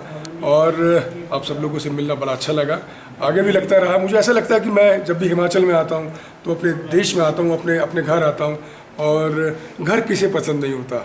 अगर हम दिल्ली में काम करते हैं, वो हमारी कर्म भूमि है, ये हिमाचल हमारी रचनात्मक भूमि है। और हिमाचल से बहुत कुछ मिला है, सौहार्द मिला है, प्रेम मिला है, स्नेह मिला है और रचनात्मकता का वह अनुभूति जन्य आनंद मिला है, सानंद मिला है, सरोवर मिला है, समंदर मिला है, जिसमें हमें आना हमेशा है। ये अच्छा लगता है। आप सब लोगों से मिलकर बहुत खुश हुई। बहुत बहुत शुक्रिया सर। आपने आज जो बुक भी लॉन्च किया, तो थोड़ा सा उसके बारे में बताइए। जो बुक कविता संग्रह मेरा जो आज लोकार्पित हुआ, मैं उसकी भी एक फ़ोटो आपको दिखा देता हूँ किताब की। हाँ, ये आ गई है, लालित्य ललित की श्रेष्ठ कविताएं। इसका प्रकाशन क्लासिक इरा पब्लिकेशन ने किया, जो चंबा में है, चंबा बेस्ड है। और मुझे चंबा में आके, क्योंकि मैं दिल्ली से आया हूँ और दिल्ली में आप देख सकते हैं कि जहाँ तापमान इस समय बढ़ा हुआ है, ट्रैफिक से बुरा हाल है, लेकिन चंबा आने में कोई हमें बहुत ज़्यादा कठिनाई नहीं हुई हो ऐसा मैं नहीं कह सकता, क्योंकि हम रास्ते में भटके भी, डलहौजी से ऊपर आए, हमें ट्रैफिक पुलिस ने गलत डायरेक्ट कर दिया। लेकिन फ़िलहाल हमें पहुंचना था, हम पहुंचे, हम देर रात या 9:30 बजे रात को पहुंचे, लेकिन अच्छा लगा। ऐसा होता है कि जब अच्छे लोगों से मिलना होता है तो कठिनाइयाँ भी झेलनी पड़ती हैं। और बातें बहुत कुछ है, लेकिन जब आप ये पुस्तक पढ़ेंगे, पुस्तक देखेंगे, पुस्तक से रूबरू होंगे, तो आपको मेरी कविताएँ आप देखेंगी। और बड़ी बात यह है कि आज इस कविता के लोकार्पण में कश्मीर की ह्यूमन राइट्स की महरोज़ जो चेयरपर्सन है वो यहाँ उपस्थित थी। तो अच्छा लगता है कि दूसरे प्रदेश का व्यक्ति इस प्रदेश में आके ऐसा लगता ही नहीं कि कोई कश्मीर, हमारा देश एक है। हम अखिल भारतीय वैश्विक जो हम ग्लोबल की बात करते हैं, इस कार्यक्रम को आज कितने लोगों ने देखा, फेसबुक के जरिए, व्हाट्सएप के जरिए और गूगल के जरिए कई सारे देशों में हमें देखा जा रहा है, सुना जा रहा है। तो ये एक बड़ी उपलब्धि है और मुझे लगता है कि लेखन से मुझे बड़ी शक्ति मिलती है। रोज़ाना मैं 4 कविताएं अगर लिखता हूँ तो शायद कई बार मुझे अपनी श्रीमती का भी खूब भजन बनना पड़ता है, क्योंकि मुझे लगता है कि एक लेखक क्या करेगा, लेखक तो लिखेगा, वो अपने आसपास का एनवायरनमेंट लिखेगा, अपने आसपास का। आप ये मुझे देखिए कि आज मुझे सुबह जाने का मन हुआ तो मैं मंदिर के दर्शन करके आया, मैं अपने बेटे को मंदिर ले गया, तो चाय पीने का बड़ा मन था, पर मुझे लगा कि आप जब तक यात्राएं करेंगे आपको यात्राओं से बहुत कुछ मिलता है, अनुभव मिलता है। मुझे लगता है किसी ऐसे प्रदेश में भी यात्रा करनी चाहिए कि जिस प्रदेश के बारे में आपने ना सुना हो। आप गाड़ी उठाइए और आप झूला, सफरी झूला लेकर आप निकल जाइए। हर प्रदेश में, हर ज़िले में आपको अनुभव मिलेगा और आपका अनुभव आपको संपूर्ण बनाने में पूरी ताकत लगा देता है। और अगर आपको अपने देश को जानना है, पहचानना है, तो आपको घर से बाहर निकलना होगा। किलोमीटर मायने नहीं रखते, अगर आप अच्छे हैं तो आपको आगे भी अच्छे लोग मिलेंगे। इतना ही, बहुत बहुत शुक्रिया। चंबा वासियों को मेरा अभिवादन, नमस्कार। मैं अभिभूत हूँ चंबा जैसा सुंदर और प्रेमी शहर देखकर, और उस पर भी ललित जी की पुस्तक जिसका आज विमोचन हुआ है, उनकी श्रेष्ठ कविताओं का एक संग्रह। देखिए, कविता मेरी नज़र में बहुत महत्वपूर्ण है। गद्य भी महत्वपूर्ण है, कहानी भी महत्वपूर्ण है, नाटक भी महत्वपूर्ण है, लेकिन कविता एक ऐसी विधा रही है जिसने स्वतंत्रता संग्राम को जीवंतता प्रदान की थी। काव्य शक्ति समाज को सुधारने की शक्ति रखती है। गीतों के द्वारा, कविताओं के द्वारा बहुत बड़े बड़े इवेंट, बड़े बड़े आंदोलन किए गए हैं। तो मैंने इस संग्रह में ऐसी व्यापकता देखी है विषयों की, भावों की और शैली की, बहुत ही यूनिक है, अप्रतिम है। और मैं ये कामना करता हूँ कि ललित जी की और कविताएं लिखी जाएं और नए नए संग्रह होते रहें। और चंबा एक बार फिर आने की कामना के साथ आप सब लोगों को बधाई। Thank you.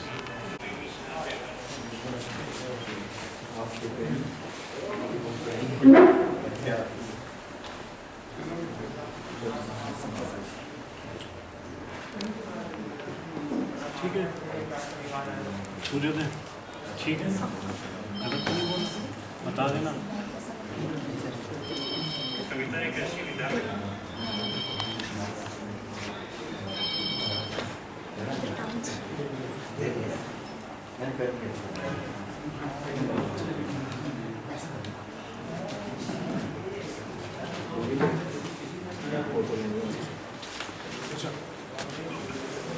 ज़्यादा ही जवाब है।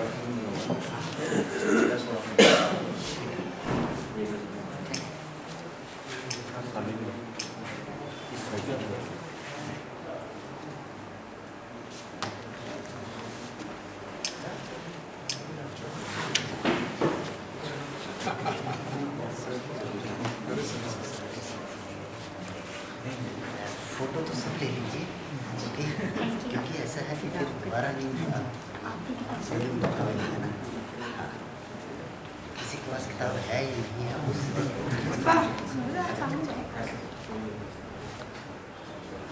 मैं जाऊँ तो वाकई नहीं देते। अरे सर क्या बात कर रहे हैं।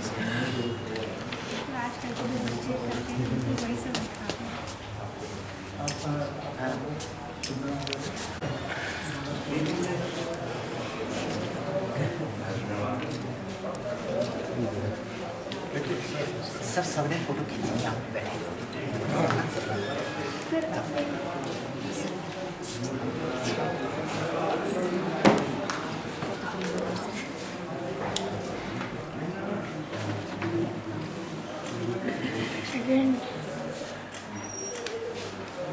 बाबा यहाँ पे भी देख ले। आगे आ जाओ बेटा डायरेक्ट करता है।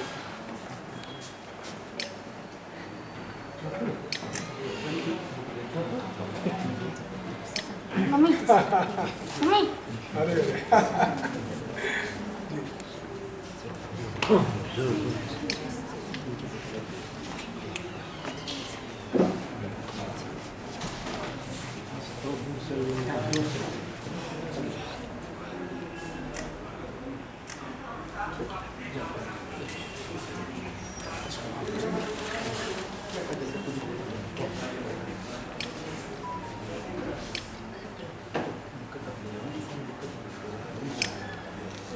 अब आप पकड़ो मम्मी पापा साइड में है अच्छा आपको भी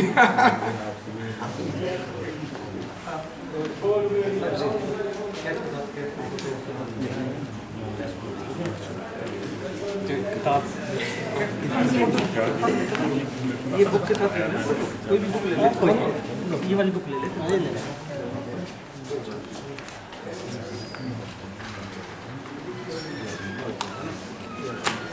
क्या ये बुक के साथ क्या एक बुक के साथ एक फोटो आप डायरेक्ट मुझे भेज सकते हैं। कोई नहीं खड़े भैया मैं आपको कर लेंगे।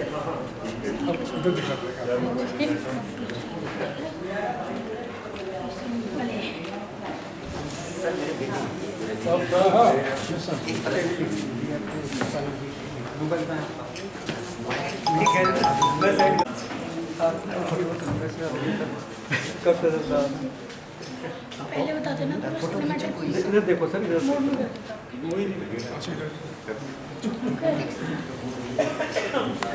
आज फ्रिज रख। ये हमारे चंबा के बहुत अच्छे बड़े व्यक्तित्व हैं।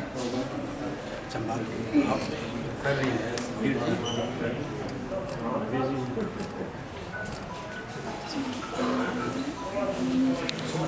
अब हमारे ललित सर अपना कुछ काव्य पाठ करना चाहेंगे, तो प्लीज सर।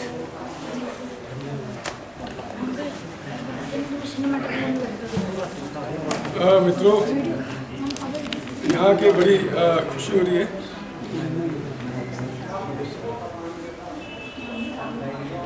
चलो प्लीज सुनिए। मैंने स्थानीय लोगों को सुना और चमियाली में आपको सुना और बहुत सारे नाम को तो मैं लिख नहीं पाया।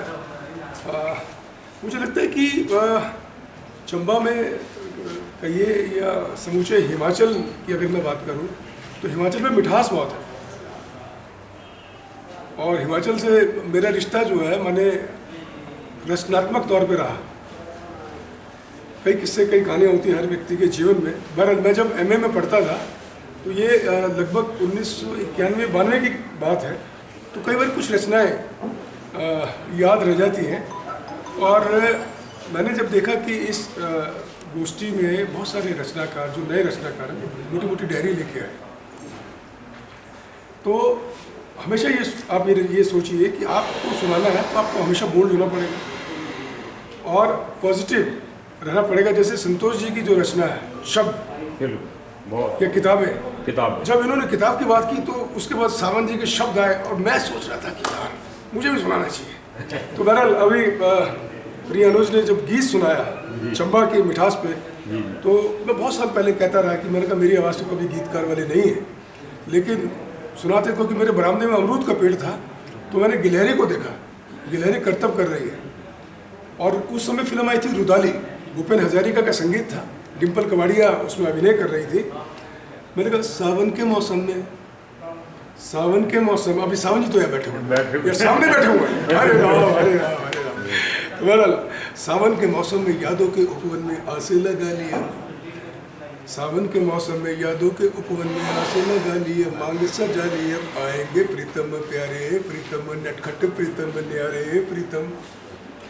सावन के मौसम में यादों के उपवन में आसे लगा लिए, मांग सजा लिए, आएंगे प्रीतम प्यारे प्रीतम, नटखट प्रीतम न्यारे प्रीतम। बिजली सताती, बिजली सताती, नींद न आती, पल पल देखूं राह तुम्हारी, जल्दी आ जाओ मेरे पुजारी, मेरे स्वामी, तुम बिन रूठे हैं निंदिया हमारी। सावन के मौसम में यादों के ऊपर में आसे लगा लिए मांग सजा ली अब आएंगे प्रीतम प्यारे प्रीतम नटखट प्रीतम न्यारे प्रीतम।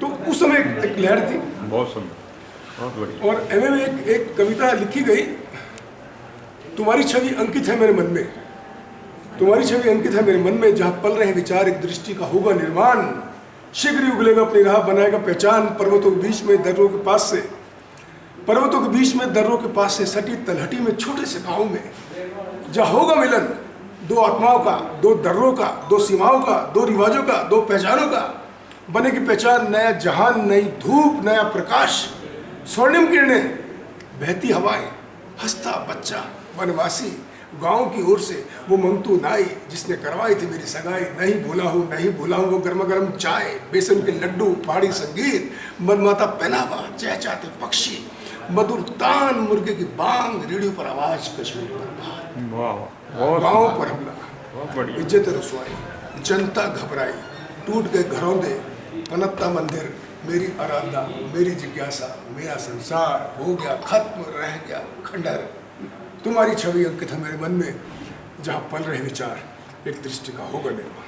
बहुत सुंदर, बहुत बढ़िया, क्या बात है। इसी के साथ ही हम हर दिल अजीज डॉक्टर संजीव कुमार को आमंत्रित करते हैं, जो गीत बहुत अच्छे सुनाते हैं, और मुझे लगता है कि ऐसा गीत सुनाते हैं कि ऐसा लगता है कि साक्षात नीरज उपस्थित हो गए हों। और इस सभागार में हम भाई संजीव कुमार को बड़े आदर और बड़े स्नेह के साथ आमंत्रित करते हैं कि वो जल्दी से आ जाए, नहीं तो फिर मैं एक गीत और सुना दूँगा। आदरणीय डॉक्टर संजीव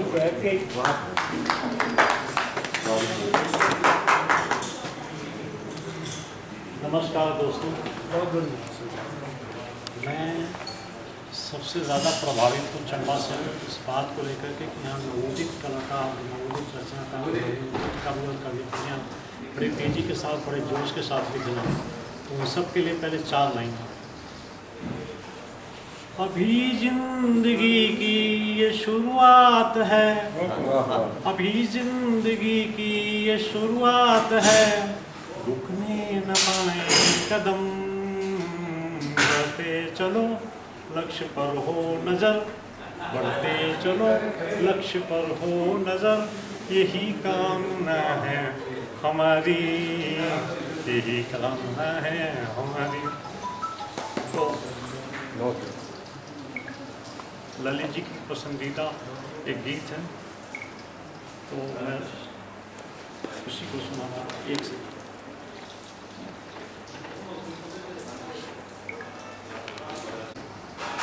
रोटी, कपड़ा और मकान की ज़रूरत तो सबने समझी है। एक और चीज़ होती है जिसकी बड़ी ज़रूरत होती है, क्या कोई हमें बताएगा?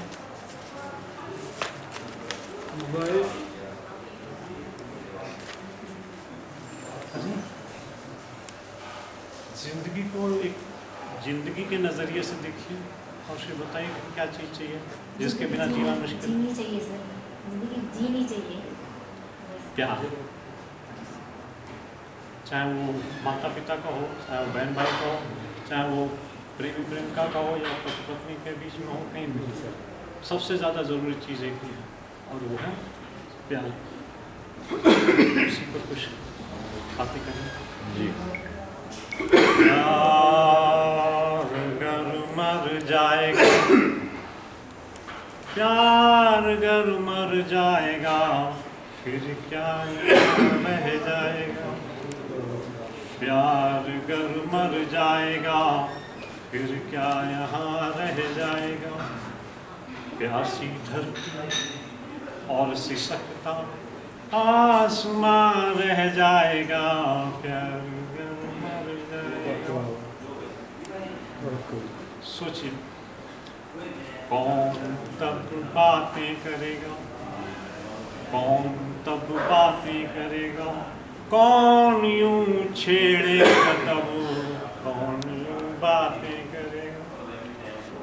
कौन बहलाएगा दिल को, कौन बहलाएगा दिल को, तन्हा होगा दिल ये जब, कौन बहलाएगा।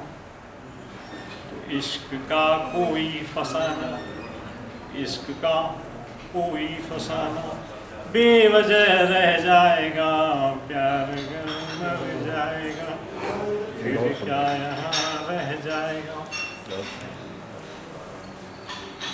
धड़कनों के भी तसव्वुर, धड़कनों के भी तसव्वुर शांत से हो जाएंगे, धड़कनों के भी तसव्वुर। और लब भी घबरा कर तबस्सुम से जुदा हो जाएंगे, लब भी घबरा कर तबस्सुम से जुदा हो जाएंगे। फिर क्या होगा? लोग घबराएंगे, लोग घबराएंगे, सूना आशियाँ रह जाएगा। बहुत अच्छे, बहुत सुंदर, मर जाएगा, बहुत सुंदर। पानी की लहरों बिना, पानी की लहरों बिना सूखी नदी किस काम की। पानी की लहरों बिना सूखी नदी बस नाम। रूह जब प्यासी रहेगी, रूह जब प्यासी रहेगी, जिंदगी किस काम की, बहुत बढ़िया। जिंदगी किस काम की। तो ऐसी नीरस जिंदगी को, ऐसी नीरस जिंदगी को कौन फिर जी पाएगा, प्यार कर मर बहुत बढ़िया, बहुत सुंदर, बहुत गुल और गुलशन के बिना, गुल और गुलशन के बिना फिर बागवां भी किस लिए, गुल और गुलशन के बिना एक साथी के बिना यह कारवां भी किस लिए, एक साथी के बिना। जिंदगी में एक, जिंदगी में एक पतझड़ का समा रह जाएगा, प्यार अगर मर जाएगा। हर कोई जीता रहे, हर कोई जीता रहे, गर आप में ही गुमशुदा, हर कोई जीता रहे, गर आप में ही गुमशुदा। और आपसे कोई न पूछे, आपसे कोई न पूछे, रूह हो जब गमज़दा, आपसे कोई न पूछे, रूह हो जब गमज़दा, तो फिर फसाना दिल का, फिर फसाना दिल का दिल में अनकहा रह जाएगा, प्यार मर जाएगा। महफिलें सुनी रहेंगी, महफिलें सुनी रहेंगी, आए दिल भर के बिना, महफिलें सुनी रहेंगी, आए दिल भर के बिना। कौन प्याला पेश कर पाएगा साथी के बिना, कौन प्याला पेश कर पाएगा साकी के बिना। कौन हमदम हम सफ़र, कौन हमदम हम सफ़र, हमराज ही रह जाएगा, प्यार अगर मर जाएगा फिर क्या यहाँ रह जाएगा। प्यासी धरती और सिसकता आसमां रह जाएगा, प्यार अगर मर जाएगा। तो अब ये कार्यक्रम समापन की ओर चल रहा है। कोई कवि बचा तो नहीं है जिन्होंने कविता पाठ करना है? सर एक्सक्यूज मी सर, सभी को मेरा नमस्कार। जैसे तो मैंने अभी हाल में ही लिखना शुरू किया है, वही नए विषय में पकड़ नहीं। वैसे अध्यापिका हूँ मैं, ज़्यादातर ये सामाजिक मुद्दे उनके लिखती हूँ। तो अभी तो कविता क्या सुनाऊँ आपको, जो भी आपको पसंद नहीं, जो भी आपका मुद्दा है, सामाजिक मुद्दा तो शिक्षा जो आज का महत्वपूर्ण विषय है कि हमारे जो शिक्षा में नैतिक पतन दिन पर दिन होता जा रहा है और आधुनिकता की दौड़ में जो है वो भारतीय संस्कृति काफ़ी पिछड़ चुकी है। वही मुद्दे हमारे कि जो नैतिक पतन क्यों हो रहा है। या तो हम शिक्षा के उद्देश्य से भटक चुके हैं कि शिक्षा का उद्देश्य क्या है। वैसे तो शिक्षा का उद्देश्य जो है आप कविता पे आइए। सर अभी तक मैं तभी सावन जी को मना कर रही थी। 4 महीनों से और अपनी पहली मतलब मैं और संतोष उसमें अपने मतलब की चीज़ ले लेंगे। सर मैंने लिखी तो है कविता, पर मेरे विचार थे अभिव्यक्ति थोड़ी सी इन्होंने दी है। आपकी किताब है मैडम जी, आप क्यों चले गए हो पापा छोड़कर अकेले अपनी गुड़िया को। दुनिया के लिए बेशक बड़ी हो गई हूँ मैं, मगर मन के एक खाली कोने से उठती हैं सदाएं। लगता है हो आप यही कहीं आसपास और मुझसे बतिया रहे हो अपनी गुड़िया से।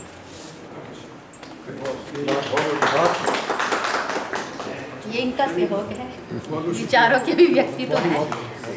चलिए अब मैडम का गाना। चंबा सुंदर सुहाना हो है, चंबा सुंदर सुहाना हो। चंबेरी वादियाँ रे सोनिया पहाड़ियाँ, चंबेरी वादियाँ रे सोनिया पहाड़ियाँ। ऊंची ऊंची घाटियाँ बर्फान ढकियाँ, दिखने रा सुंदर नजारा हो है, चंबा सुंदर सुहाना हो। कुंजूते चंचलोरी प्रीत लगोरी, कुंजूते चंचलोरी प्रीत लगोरी। फूल मुँह तेरा अंजूरी जोड़ी बनोरी, सुनी भूकुरा बड़ा प्यारा हो है, चंबा सुंदर सुहाना हो है, चंबा सुंदर सुहाना हो। नगरा रे कने कने तारा लगोरी, नगरा रे कने कने तारा लगोरी। कने कने राविया रे धारा चलोरी, कने कने राविया रे, रावी नदी है हमारे चंबा की, धारा वगोरी। बड़ा प्यारा मंगले रहारा हो है, चंबा सुंदर सुहाना हो है, चंबा सुंदर सुहाना हो। सोण महीना आया बरखा बहारा, सोण महीना आया बरखा बहारा। उड़ी उड़ी कुंजा लंबिया उडारा, मिंजरा जो जाना जरूर हो है, चंबा सुंदर सुहाना हो है, चंबा सुंदर सुहाना हो। धन्यवाद मैडम जी। अब हमारे रिजू राम जी कुछ थोड़े से चंद शब्द बोलना चाहेंगे, तो प्लीज़ आइए। तो मैं यहाँ आया हूँ हमारे सबसे पहले तो यहाँ आया हूँ हमारे दिल्ली से, जो हमारे देश की जो हब है, जो हमारा देश का जो दिल है, वहाँ से आए हुए हमारे मेहमान आए हुए हैं। मैं सबसे पहले स्वागतम करता हूँ, धन्यवाद करता हूँ। और किसी सावन जी का जिन्होंने मतलब जो ये सारा कार्यक्रम वो किया है, वो अरेंज किया वो सारा मतलब जिससे, तो मैं इसके साथ थोड़ा सा मतलब जुड़ी भी 2-4 गीतों के शब्द मतलब जो बोलना चाहता हूँ। और मैं आपको एक सच्ची बात बता दूँ कि कहते हैं कि एक झूठ को छुपाने के लिए आदमी को 99 झूठ बोलना पड़ते हैं, और शायद मेरी तरह यहाँ पर कोई इस तरह को नहीं होगा। मैं साक्षर तो हूँ, और मैंने कलम को जानबूझ के मतलब जो उसको जो नहीं उठाया, क्योंकि कलम तो बहुत ताकत है जो इतिहास को लिखती है, जो सदियों से मतलब उसको जो याद रखती है वो कलम है। तो मैं साक्षरता में पढ़ता हूँ, और मैंने महात्मा बुद्ध को पढ़ा है, और मैंने शहीद आजम भगत सिंह को मतलब जो पढ़ा है, और मैं शायद उसमें नहीं जाऊँगा। मैं कुछ चंद गीतों के शब्द मैं बोलना चाहता हूँ हमारे मेहमानों के लिए जो दिल्ली से आए हुए हैं। अगर उसमें से अगर कोई छूट जाए तो बीच में आप लोगों ने उसको उस गीतों को कर लिया। तो चंबे सिंबले न बसना, कसोली न बसना, मैं बसना चंबे दीदारा, चंबा कितना ही दूर है माए वो मेरी ये चंबा कितना भी दूर। जैसे हमारे मेहमान आए हैं दिल्ली से आए हैं, तो मतलब उन्होंने रास्ते में वो किया, आज तो बहुत अच्छी मतलब हो गई, नहीं तो सफ़र में जो थे आधा आदमी जो थे मर जाता है। और हमारे मेहमान आज भी मतलब जो वो उसमें तभी मैं उसमें गीतों के शब्द सुना रहा हूँ।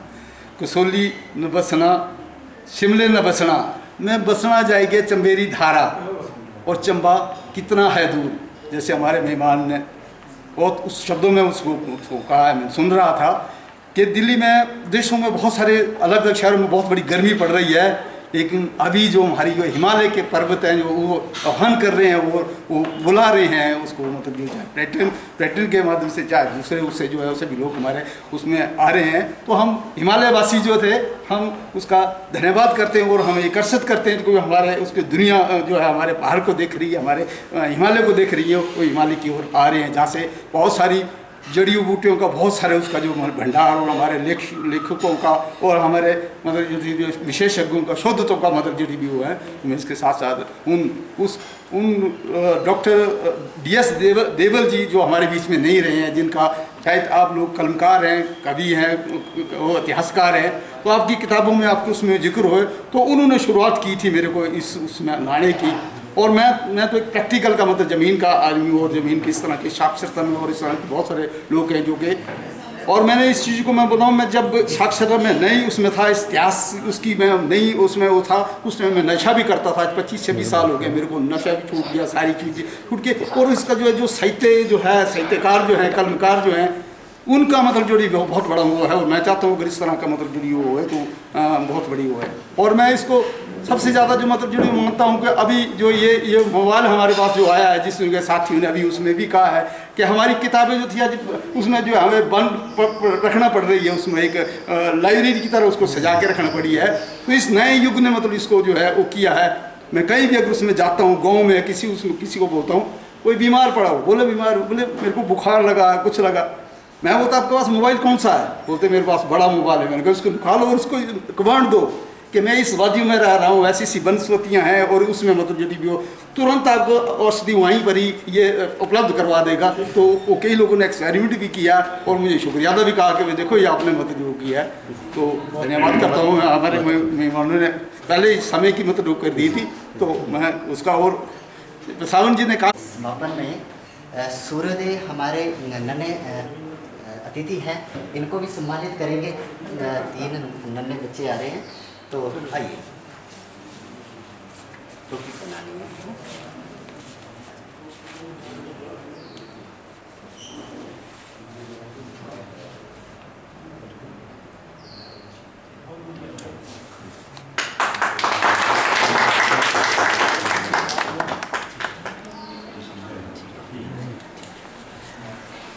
तो अब बस समापन करते हैं समारोह को।